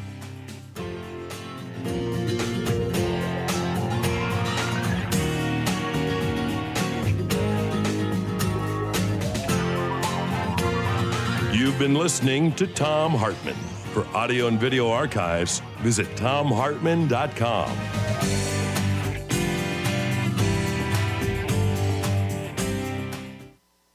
In addition to bringing you the Thom Hartmann Program here on Free Speech TV and Video Media Online, we also have a whole set of ways you can interact with us and tools you can use to spread the word about the importance of democracy and the threats to it in our republic. First, there's your daily homework. Sue Nethercutt puts together a daily email newsletter that has a link to every story I discuss on the air, so you can find my sources and you can share them with your friends. It's free, and you can sign up at thomhartmann.com. Second, I publish my daily take every day over at the hartmannreport.com website. That's also free if you want the daily 5 days a week rant in your inbox. No ads either. Third, we have the podcasts. There's the free 1-hour version of our daily show that's advertising supported. You can find that wherever you get your podcasts normally. And then there's also the podcast of the entire 3-hour show with no advertisements, and that's available by subscription over at thomhartmann.com. So check them all out at thomhartmann.com and hartmannreport.com.